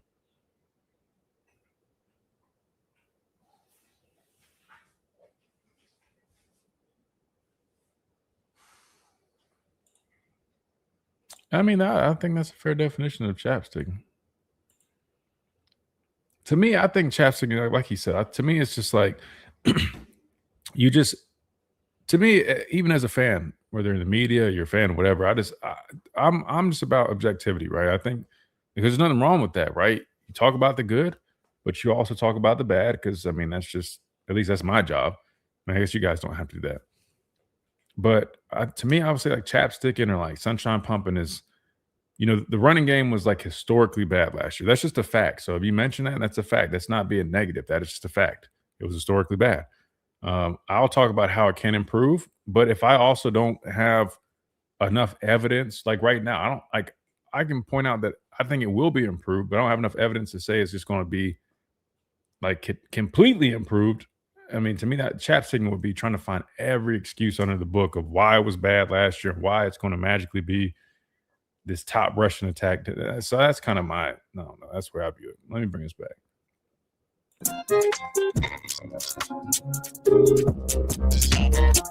And welcome back into this Monday edition of the Miller's Edge, Tide 100.9, 1230 WTBC. I just saw this over on X after we were talking about that joint statement with Alabama and Auburn with some pushback on the Protect College Sports Act. Talk a little bit about that. We'll dive back into that in a little bit. But I did see this clip.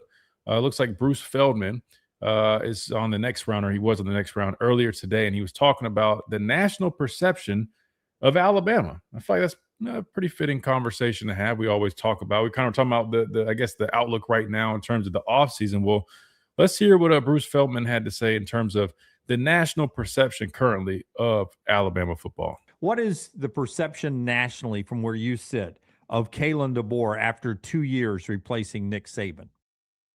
I think it's probably better nationally than it is locally, right? Because I don't disagree with how you guys positioned it. I mean, Kalen DeBoer has done more than Steve Sarkisian, and he's done more than Lane Kiffin. You look at what he took over at Washington. That was a 4-win team. In the second year, they beat Steve Sarkisian, and they played for the national title, right? He won at Fresno State. It wasn't like that was a blue blood program, right? And now he took over the hardest situation that probably anybody's going to have, where you're replacing the greatest coach literally in college football history, right? So, and it has been up and down, but look, in fairness to DeBoer, this is a different college football world. This isn't the same animal that Nick Saban was working around, where there wasn't NIL, and there certainly wasn't the transfer portal, where you're having to have every player in your program as a free agent every year.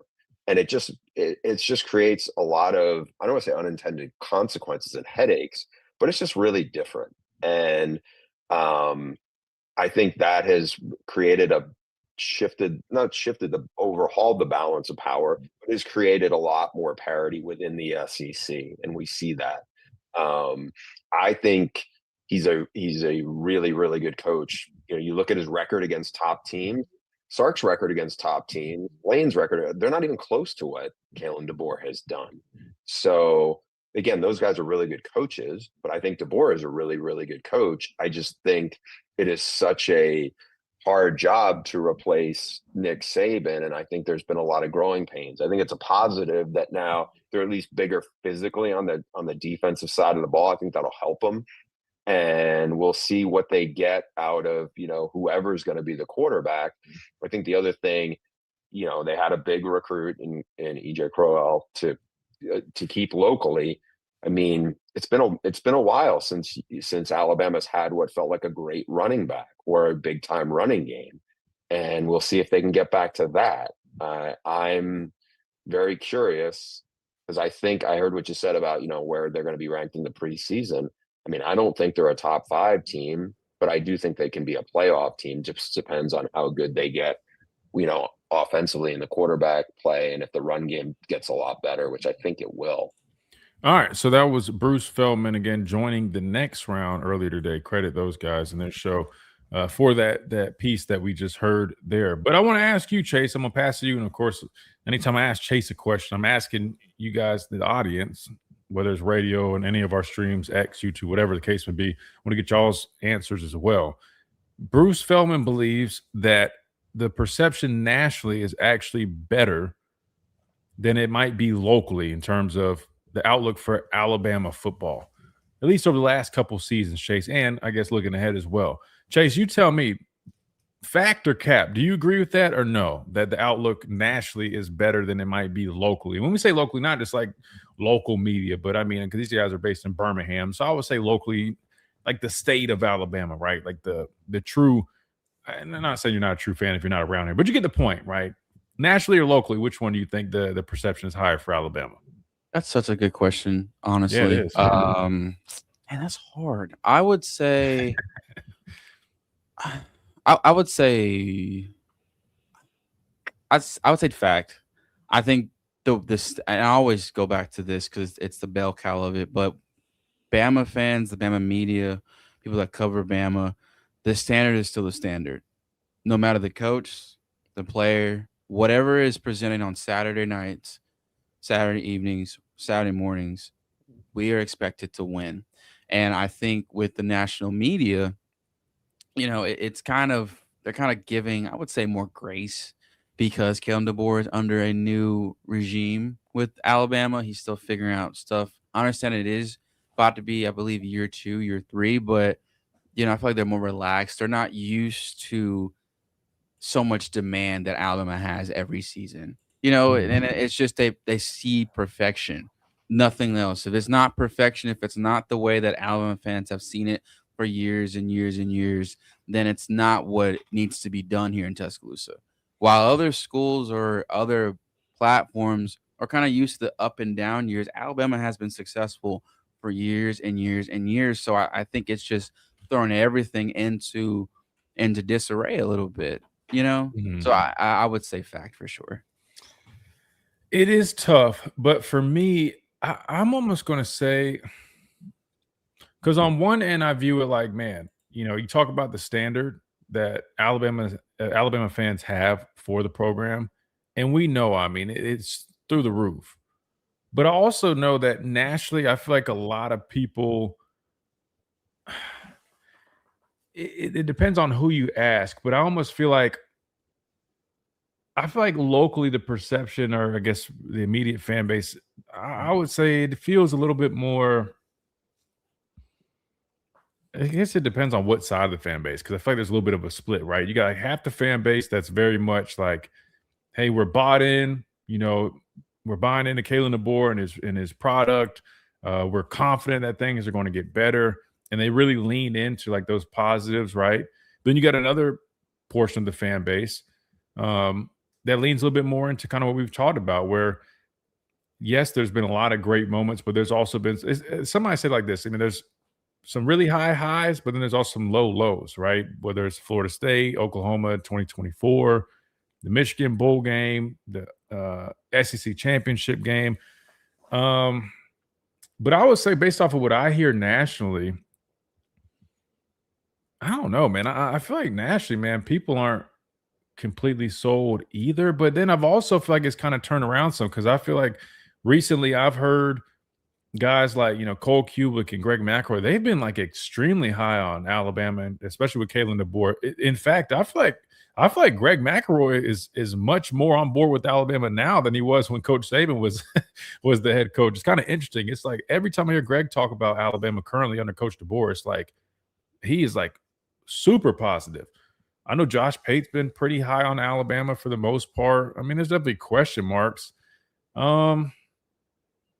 That's a really good question, man. I don't know if I would say necessarily that I feel like the national perception or the outlook is higher, because I do think a lot of people in this fan base have really strong and high expectations. And to be fair, rightfully so. I get it. I mean, when you have 2 decades nearly of dominance, and I understand that college football is totally different. I know Bruce Feldman mentioned that, but the reality is, I mean, it's hard to kind of reprogram yourself when you're just so used to seeing that, right? I mean, like, I didn't even realize how dominant it was when I was here playing in it for 5 years, but when you get so used to it becoming a normal thing, like, I think the fans got used to it. It was almost like every week you just show up and you just, all right, they're going to beat whoever they're playing. There's a good chance they're going to dominate them by double scores. But at the end of the day, we're not, like I said, I think I only lost not we, I say we, right, as a team sport. We only lost 6 games through the 5 years that I was here. I mean, that's crazy to think about, man. I mean, it's wild. So I don't know. That's definitely a really good question, though.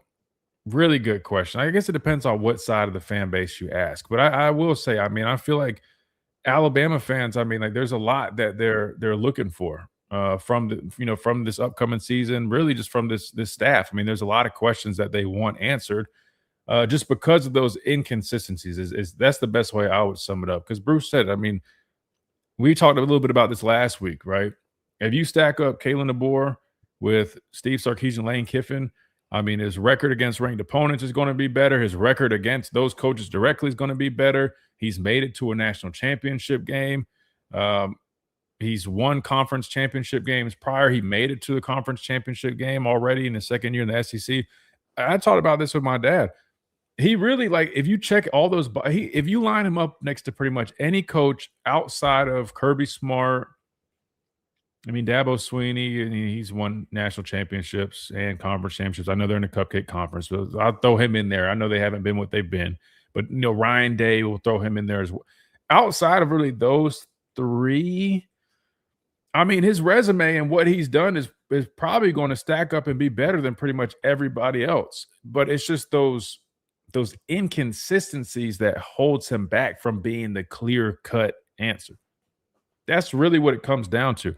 If you limit the inconsistency or the low performances that he's had, even if you just look at here at Alabama, without a doubt, the conversation regarding Coach DeBoer and how he stacks up with other coaches is completely different. If you eliminate the games that he lost, that he shouldn't have lost, or the fashion in which he lost those games, conversation is totally different. But I'll also ask you this question before we hit this break, Chase.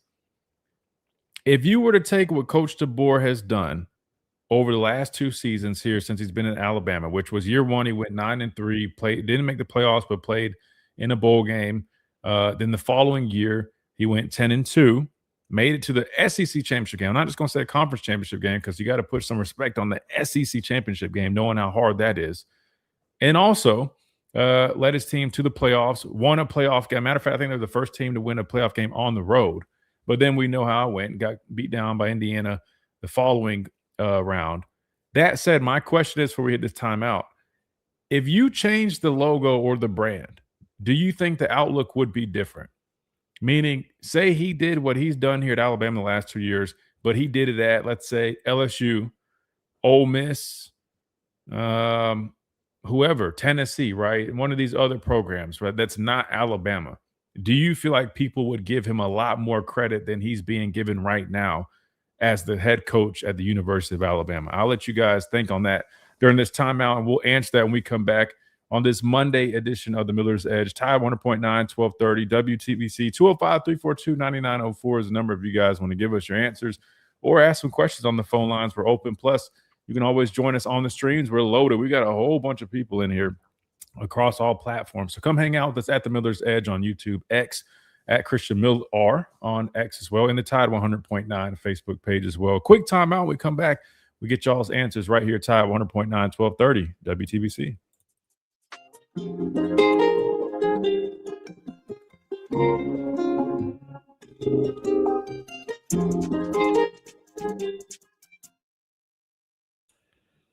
I'm curious what you guys think about that. Again, just to reiterate that question. So if Coach DeBoer did what he's done the last 2 years at Alabama, but under a different umbrella, under a different university, different school, different brand, different logo, do you think he would be given more credit than he currently is given? Meaning if he, his second year made it to the SEC championship game, playoff win on the road, all that good stuff. If he did that, but let's say at Auburn, he did it at LSU, Ole Miss, whoever else, do you feel like the outlook would be a little bit different on what he's done? Jake says national media has been waiting for Bama to be down for 18 years.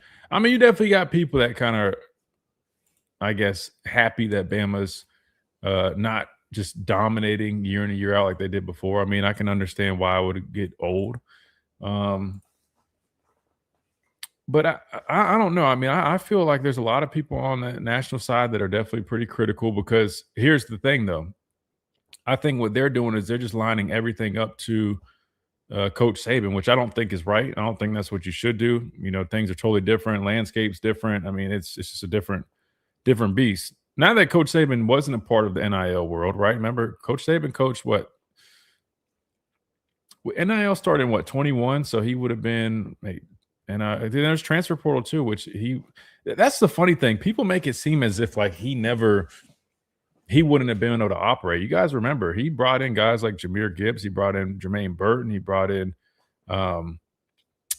receiver from Ohio State, Jamison Williams, brought in Anthony Steen. People make it seem like he wasn't going to be able to navigate. Now, granted, the extent of which it's grown, you know, tremendously is a lot different, but it always kills me. They make it seem like he wasn't a part of it or couldn't operate, which isn't true.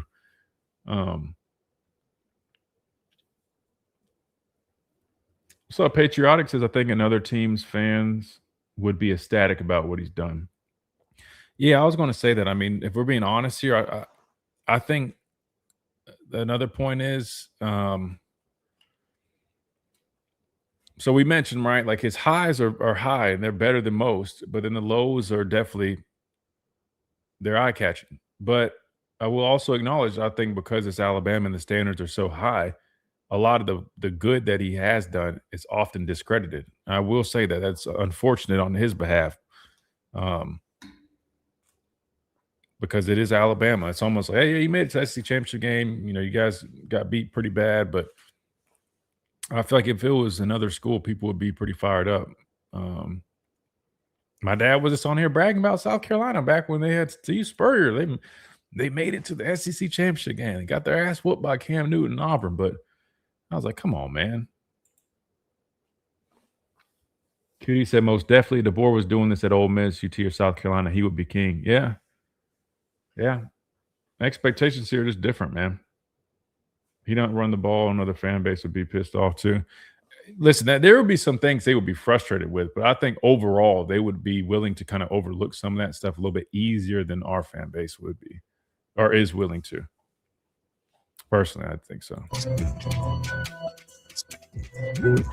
And welcome back into this Monday edition of Miller's Edge, Tide 100.9, 1230 WTBC. Before we hit that timeout, we had that quick question I left you guys with. If Kalen DeBoer did what he's done through 2 years here at Alabama at another school, would the outlook, or I guess, would he be given more credit than he's currently given? And to me personally, Chase, I think the answer is yes. I think if he did it elsewhere, if he did it at Ole Miss, he did it at LSU, I think he would get a lot more credit. But I think because Alabama and the expectations are just so high because of the success that has been built here from Coach Saban and company throughout the years, it's one of those things where unfortunately a lot of the positives that he does or has done, they often get overlooked or discredited.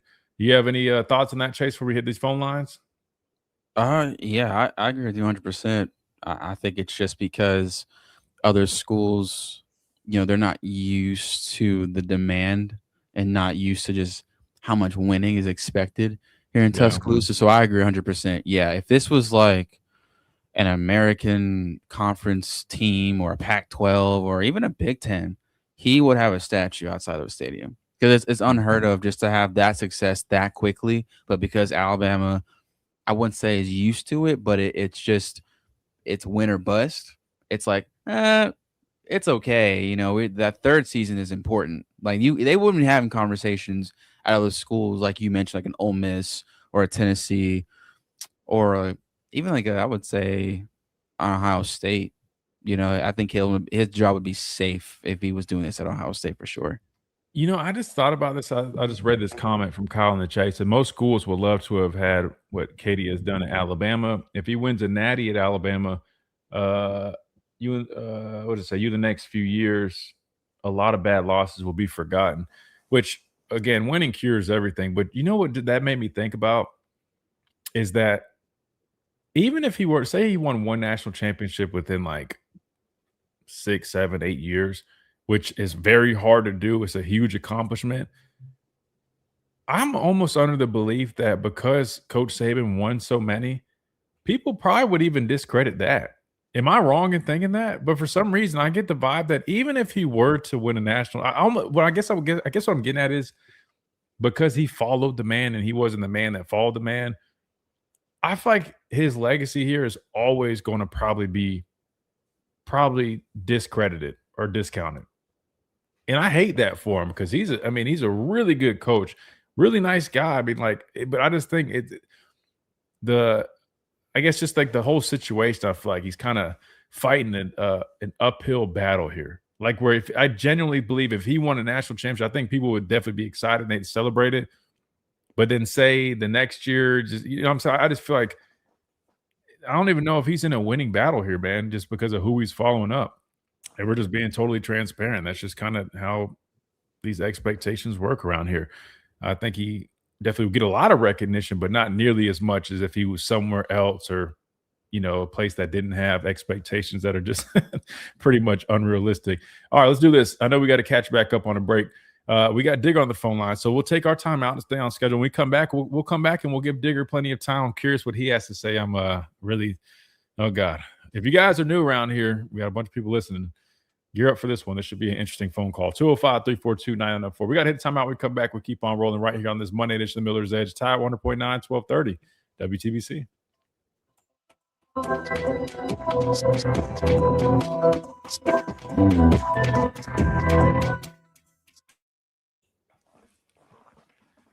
Don't make it about saving. That's a cop out. Just run the ball. Well, we got to run the ball more. But here's the thing. Like, so I was watching the Oklahoma playoff game earlier. And while we definitely need to run the ball much more, and here's the thing. I feel like they got away from it too soon at times. But there's also other times where it just didn't really make much sense, right? If you're playing, we went down, 17-0 against Oklahoma. That first quarter, we didn't have a lot of success on the ground. You're down 2 scores like that, right? You're having success, quick passing game, things like that. You kind of have to start throwing the ball. So that's going to affect some of those numbers, right? Georgia, you're down. You're playing from behind. You're going to throw a lot more. So you take those into consideration. But I agree that they didn't fully commit at times. Was it because they weren't confident in their ability to run the ball? Maybe. Was it because they really just love to pass the ball? Probably a little bit of that too.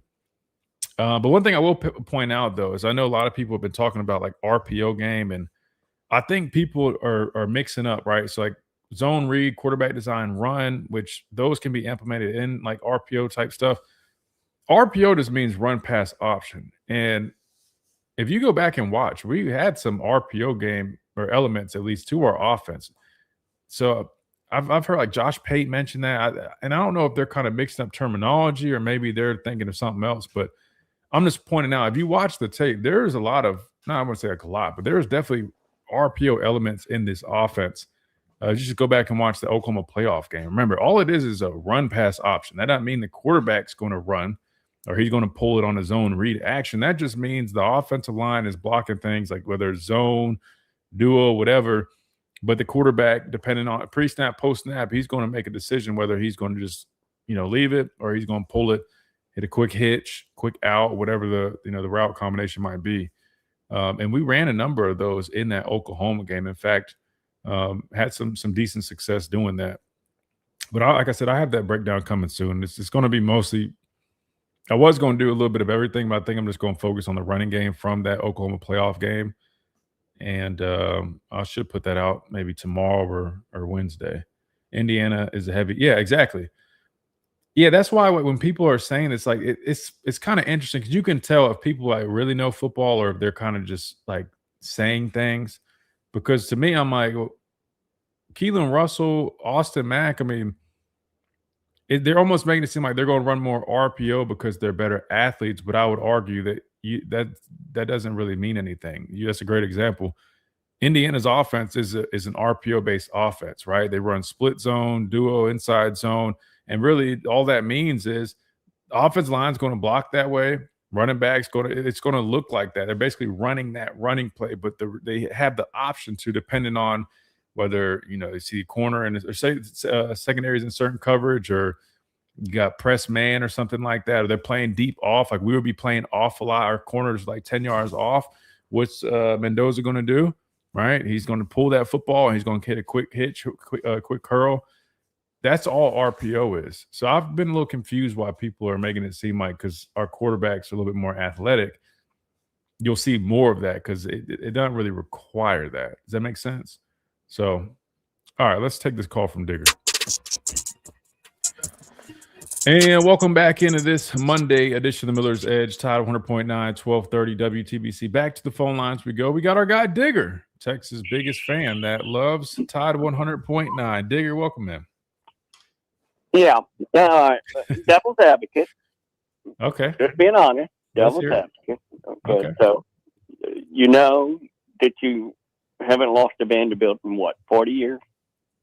Well, I guess now that's 2 or 3 years ago, but yeah, before that, something like that. Well, that was the point I was trying to make. When they beat you, it's been almost 40 years, or it was 40 years that you lost Vanderbilt, which is okay.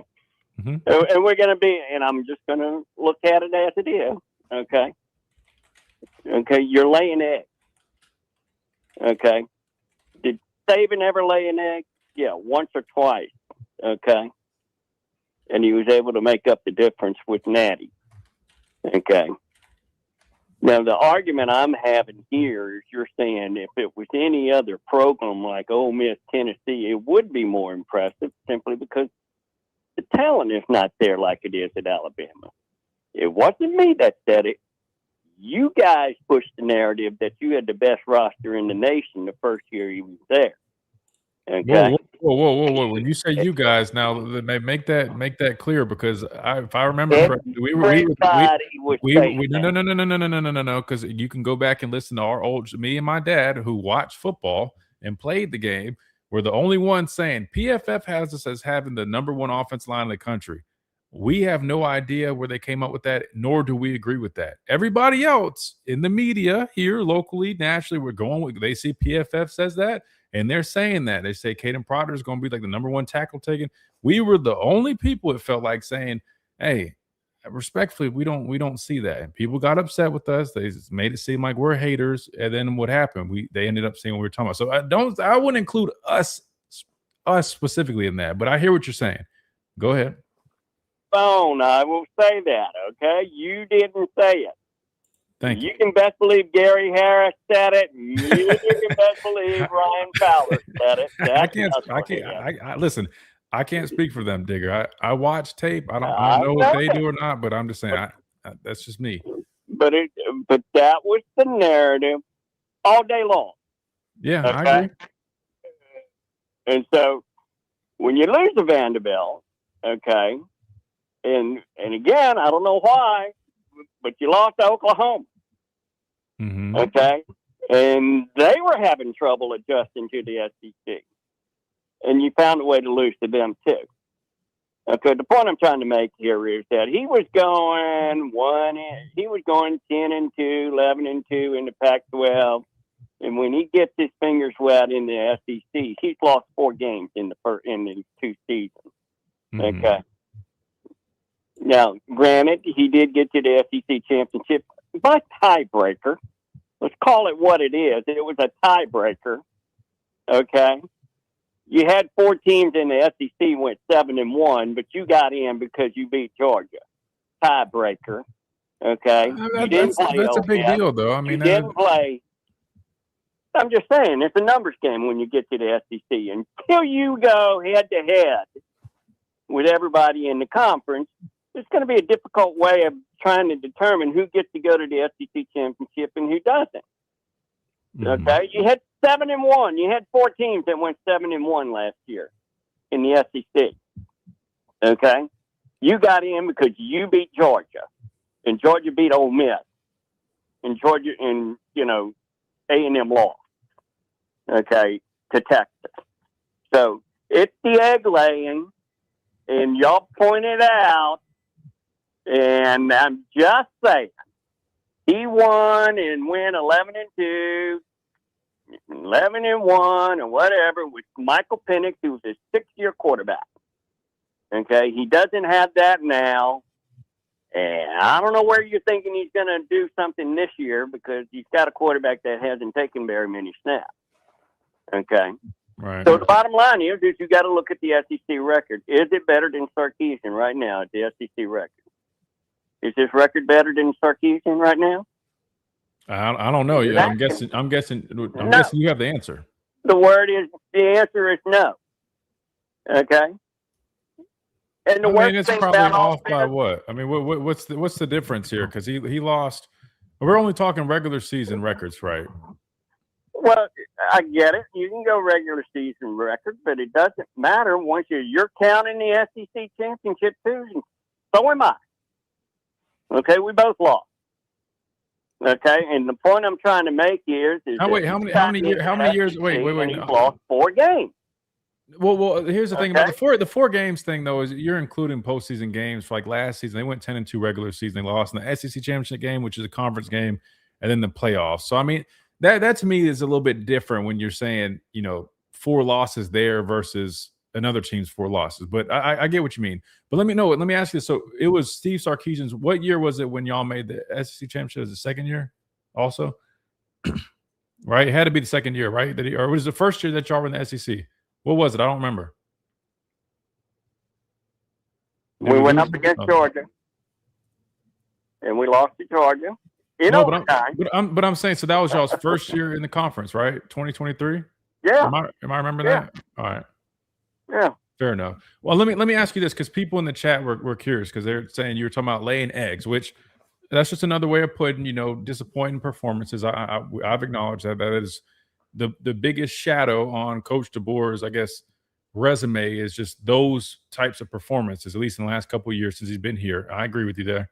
But people want to know what your thoughts are when Texas lost to a Florida team. I think they're ended up being 4-8 or something like that. Right. So if you lose on the road, I'll give you that. Did you lose to Vanderbilt on the road? Yes. Yes, you did. Yeah. Did you lose to Oklahoma on the road? But no, you didn't. No, yeah. No. So the first year we did lose to Oklahoma on the road. That was where I think we had 3 picks. That was a very poor performance, and really even defensively.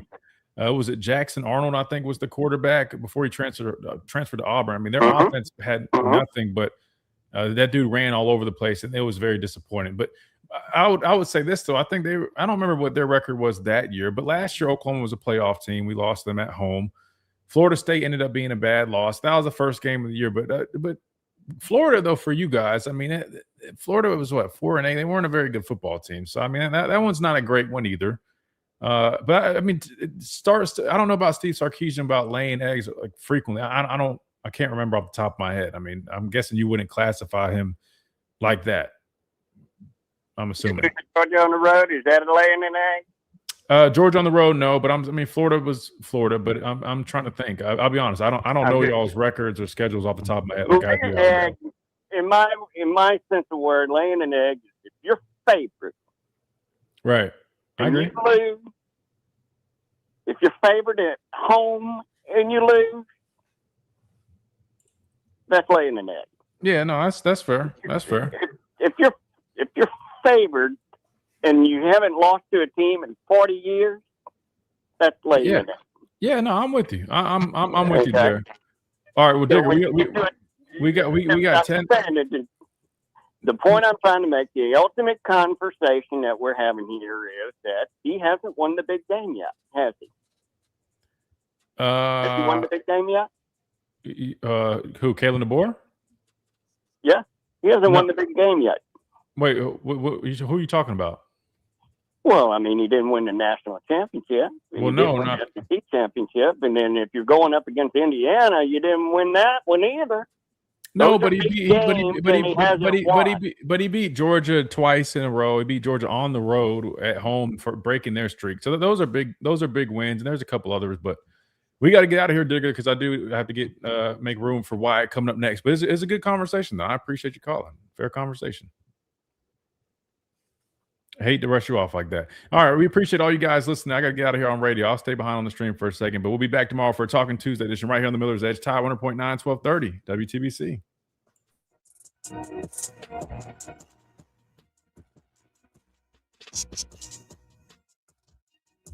You've been listening to the Miller's Edge, tackling sports daily.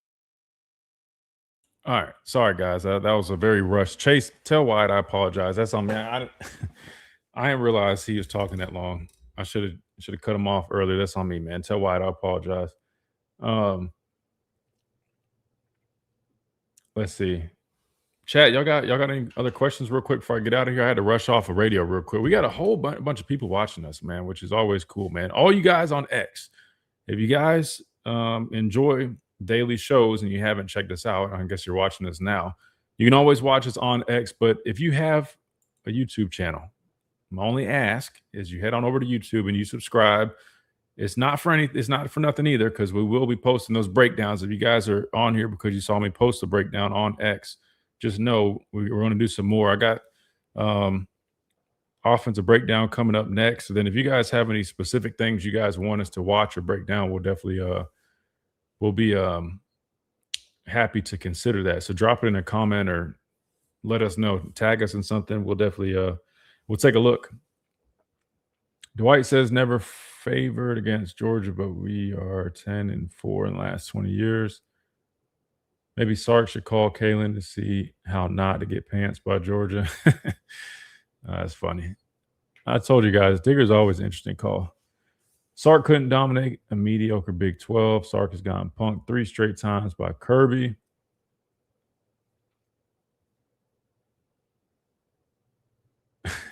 Somebody said I'm now dumber from listening to him. I like getting other perspectives because, he's an outside perspective. It's always interesting to see what other people kind of are thinking. And that's what I always go back to, man. People on the outside, typically they lean into those, like he called it, egg laying games. But they're not painting the whole picture, man. I'm a firm believer. You gotta lay out you gotta lay out all the good, you gotta lay out all the bad and everything in between. Want to know why it seems like DeBoer and Grubb didn't make adjustments to teams playing that same defense against them. I don't have an answer to that, man. I guess we'll just have to hope and we'll have to see if that changes this year and hope that they make some adjustments. If I'm being honest with you, I just get the vibe that Ryan Grubb's definitely one of those guys that he's kind of stuck on what he wants to do. You know what I mean? And you got some coaches like that, but I think it's important, man. You gotta adjust, you gotta adapt, you gotta be willing to make some changes sometimes, man. Sark also gets a lot of money to play with that. DeBoer hasn't won anything. Thought Texas would have brought themselves not brought a natty by now. This might be the year that they come close to it at least. They got a damn good roster. I'm not gonna lie to you. I know we say that every year, but you got a quarterback with experience and what's his name, which I know they had Quinn Ewers. He has some experience, but then you talk about the skill guys. They signed 2 running backs that got some juice to them in Hollywood, Smothers, and then Brown, who I like the Brown kid. That sounded really weird. Raleek Brown is his name. Cam Coleman, they got some weapons on the outside at receiver. Offensive line, I think, was a little inconsistent. I know they signed a couple guys from the portal, hoping to bolster that offensive line. But I like some of the guys that got on their defense, man. That Simmons, the edge guy, he's a dude, man. They got some players. I'm not gonna lie to you. So I respect Texas. I'm not saying they win it all, but I definitely think they'll be in that conversation when it comes to making a run. Saying the Brown kid might get you canceled. I know, right? That's why I was like, whoa, that came out kind of weird. Maybe I'm immature, kind of like was it Cameron and Mace that hold that podcast? They're always just saying stupid stuff. But yeah, the Raleek Brown. They got some good pieces, man. There's no denying it. They got some good pieces. Sark's been there for a while. I think Muschamp's their defensive coordinator. I definitely like them. They're one of my favorites in the league right now. They definitely are one of my favorites right now. They have the talent, but not the schedule. Who is their schedule? What's Texas' schedule? Hold up, let's see. Let's see what Texas' schedule is. Let's go to ESPN. It's easier to see. Texas has, I'll throw it on the screen real quick. Texas State, Ohio State, UTSA, Tennessee, Oklahoma, Florida, Ole Miss, Mississippi State, Missouri, LSU, Arkansas, A&M. I mean, they're going to be favored in every game except Ohio State's going to be, where is that at? It's at home, right? Yeah, it's at home. They'll probably be favored in that game, matter of fact. I mean, I don't know if they win it, but I think they'll be favored. They go to A&M to close things out. They play at LSU. I mean, they'll probably be favored in every game except maybe two of them, maybe, depending on what LSU ends up being ultimately. Because remember, that's down at towards the bottom of the schedule. If LSU is a top-ranked team at that point, they might not be favored. It just all depends how things play out. But I would say they're probably going to be favored in almost every game except maybe two. If I had to just kind of guess on where they'll finish, I mean, they easily could have 3 losses. I mean, they could lose to Ohio State. They could lose to A&M. Hell, they could lose to Oklahoma. Oklahoma is going to be pretty solid this upcoming season too, I believe. I mean, even LSU, I mean, I don't know how they're going to be, but I mean, you're right. They don't have an easy schedule, so we'll have to see. But they got some good players. I mean, I'm almost to the belief right now that Alabama's schedule is not as bad as it seemed maybe like 6 months ago. Initially when they were coming out with this stuff, I feel like our schedule seemed a lot more daunting. Right now, I feel like it's definitely a little bit more manageable, especially the way it's set up. You have 5 games or so that are include some challenging games, but not like overwhelming, to kind of go through those growing pains to try to get some things figured out.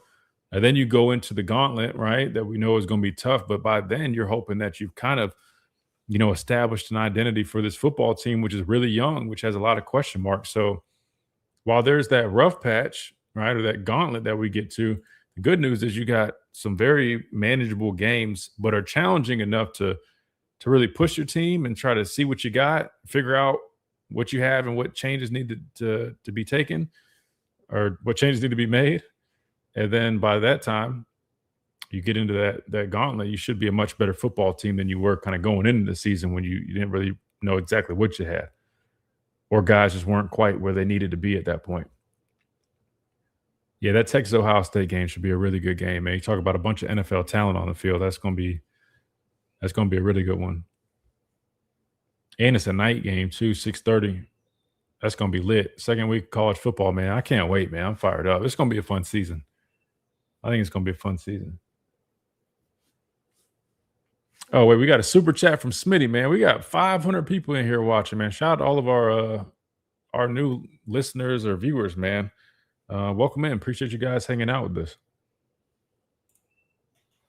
Smitty with the $5 super chat. I appreciate that. Smitty says Michigan and Penn State were willing to write DeBoer a blank check.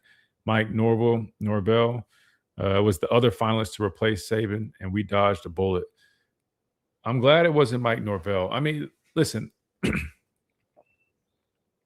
I think Coach DeBoer is a phenomenal coach. Again, I mean, his resume is better than anybody else you probably could have gone out there and got.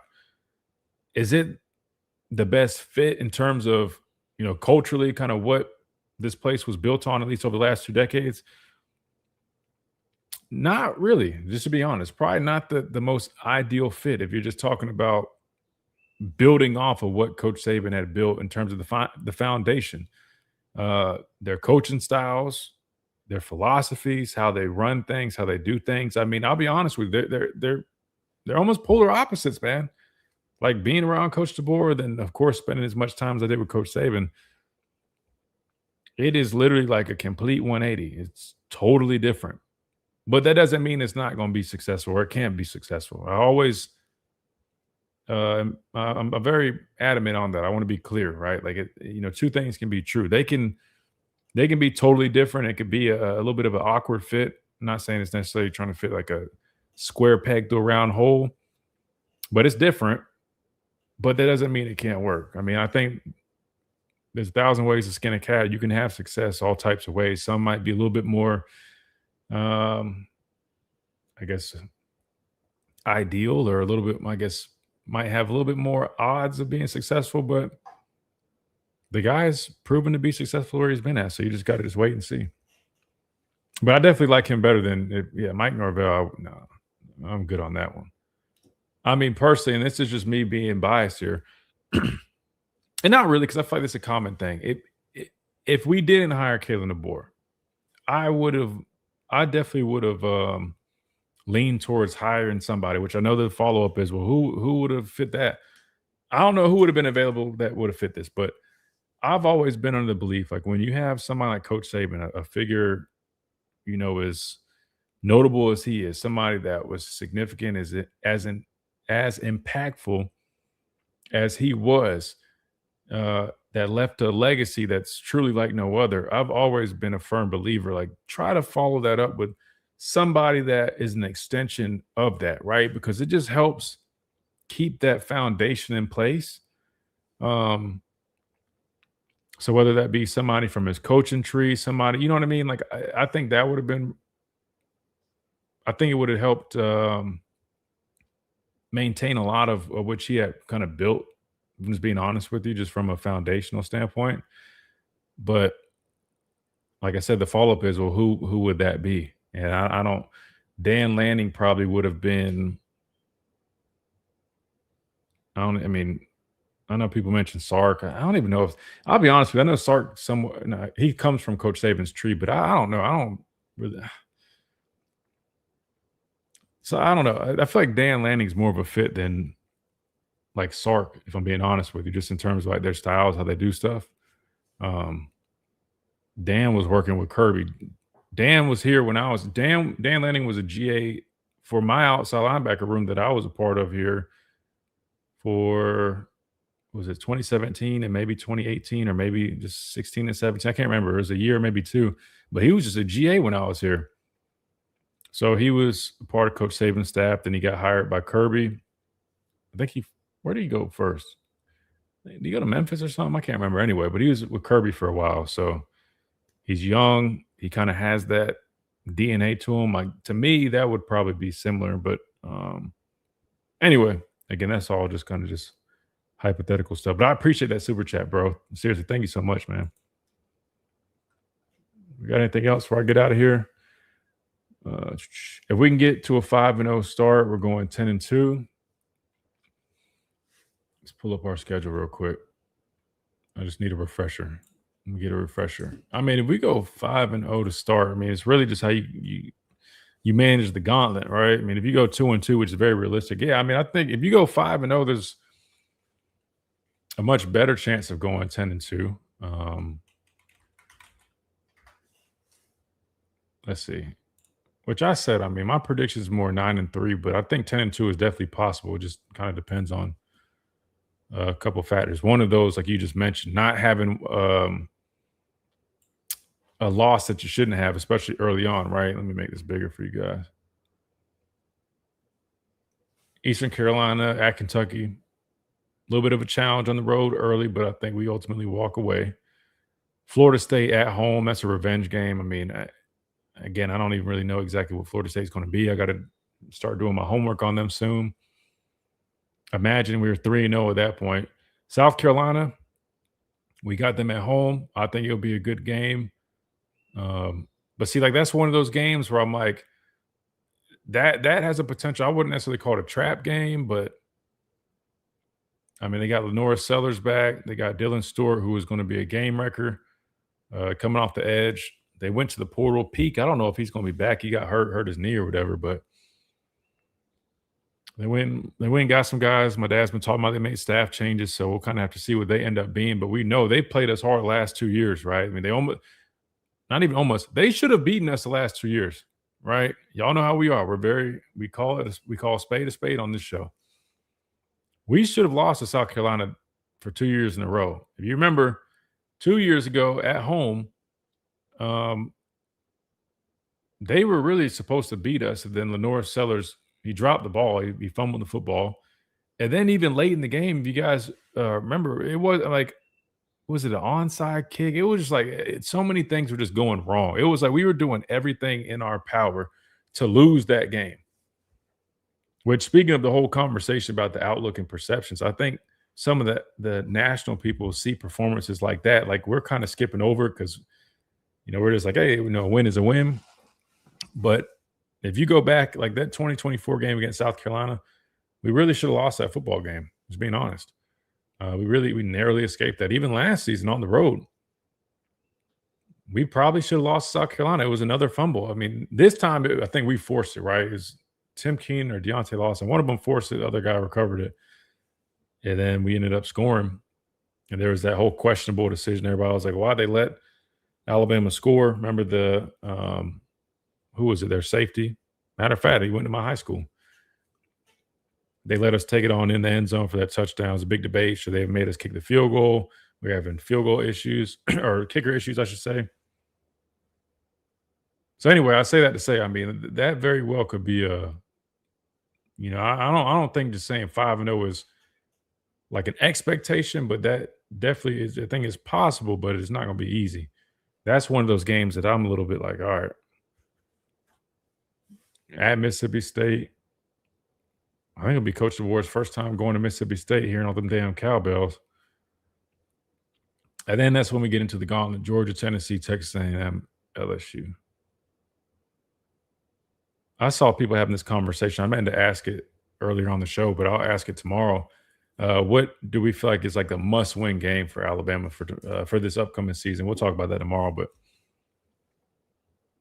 I mean, the biggest ones for me, I see Georgia, Texas A&M. I would say those.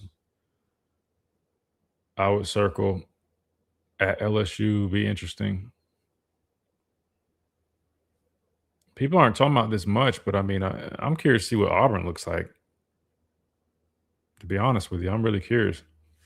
They brought over Byram, I think is the pronunciation, Young. New staff. I mean, that's definitely a team that I've kind of got circled. Florida State, Arthur says. Let's see.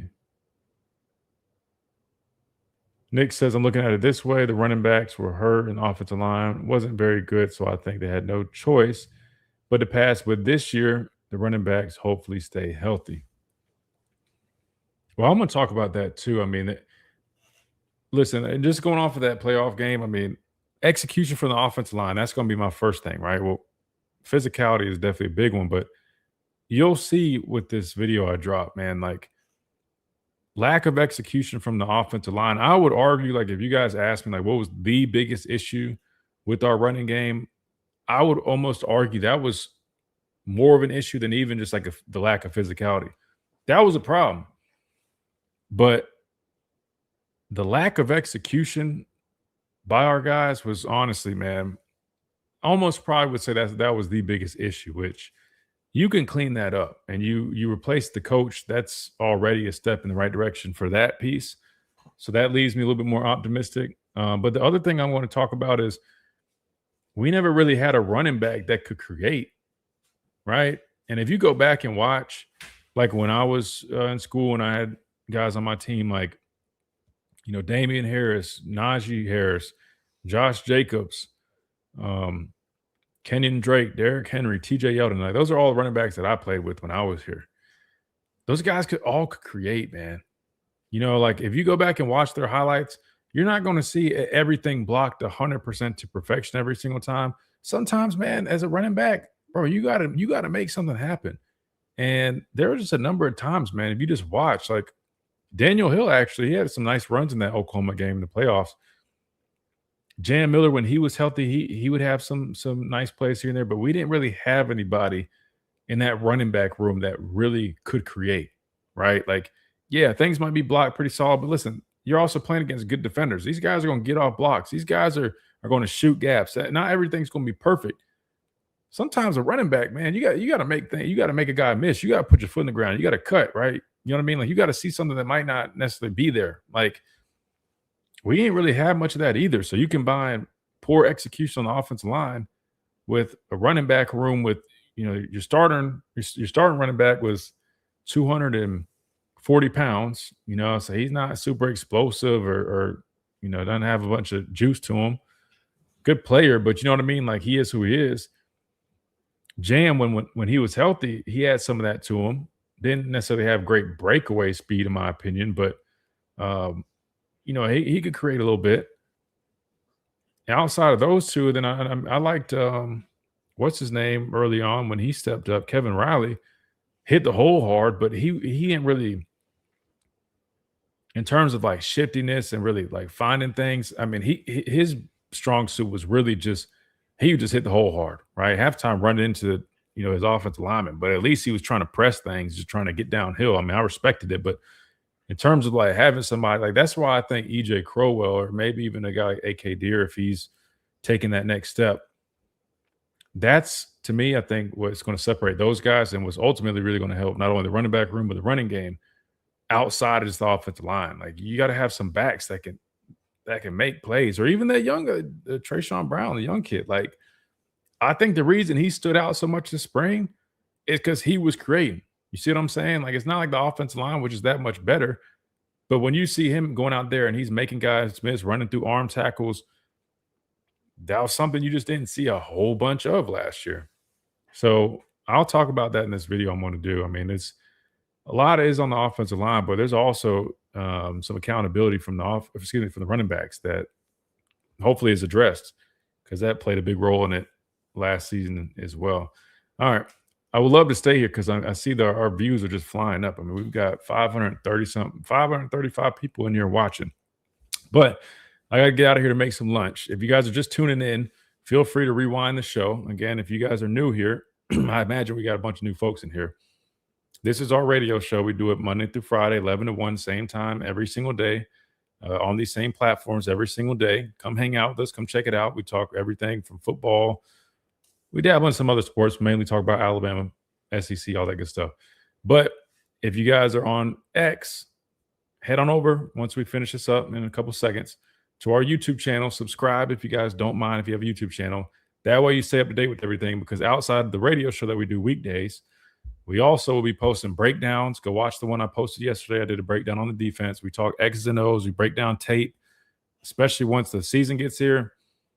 It's a wrap. We're going to go right now. We're kind of going back and watching some stuff from last year, but season, we're going to do previews. So we'll break down, I guess, our opponents. We'll break down our games, all that good stuff. We'll have guests on here. It's going to be lit. So make sure you guys check us out on YouTube, subscribe, all that stuff. All we ask is you like the videos, comment on them. That way it helps push it to other people, and we help grow this thing, man, because that's the goal. We're going to try to take over 2026, man, here on the Miller's Edge. So that being said, appreciate all you guys hanging out with us. Y'all have a great rest of y'all's day. Be safe out there. I know it's hot. Stay hydrated, and we'll see you back here tomorrow. Same time, same place, 11 a.m. Central Time right here, YouTube, X, Tide 100.9, all that good stuff. We'll see you guys then.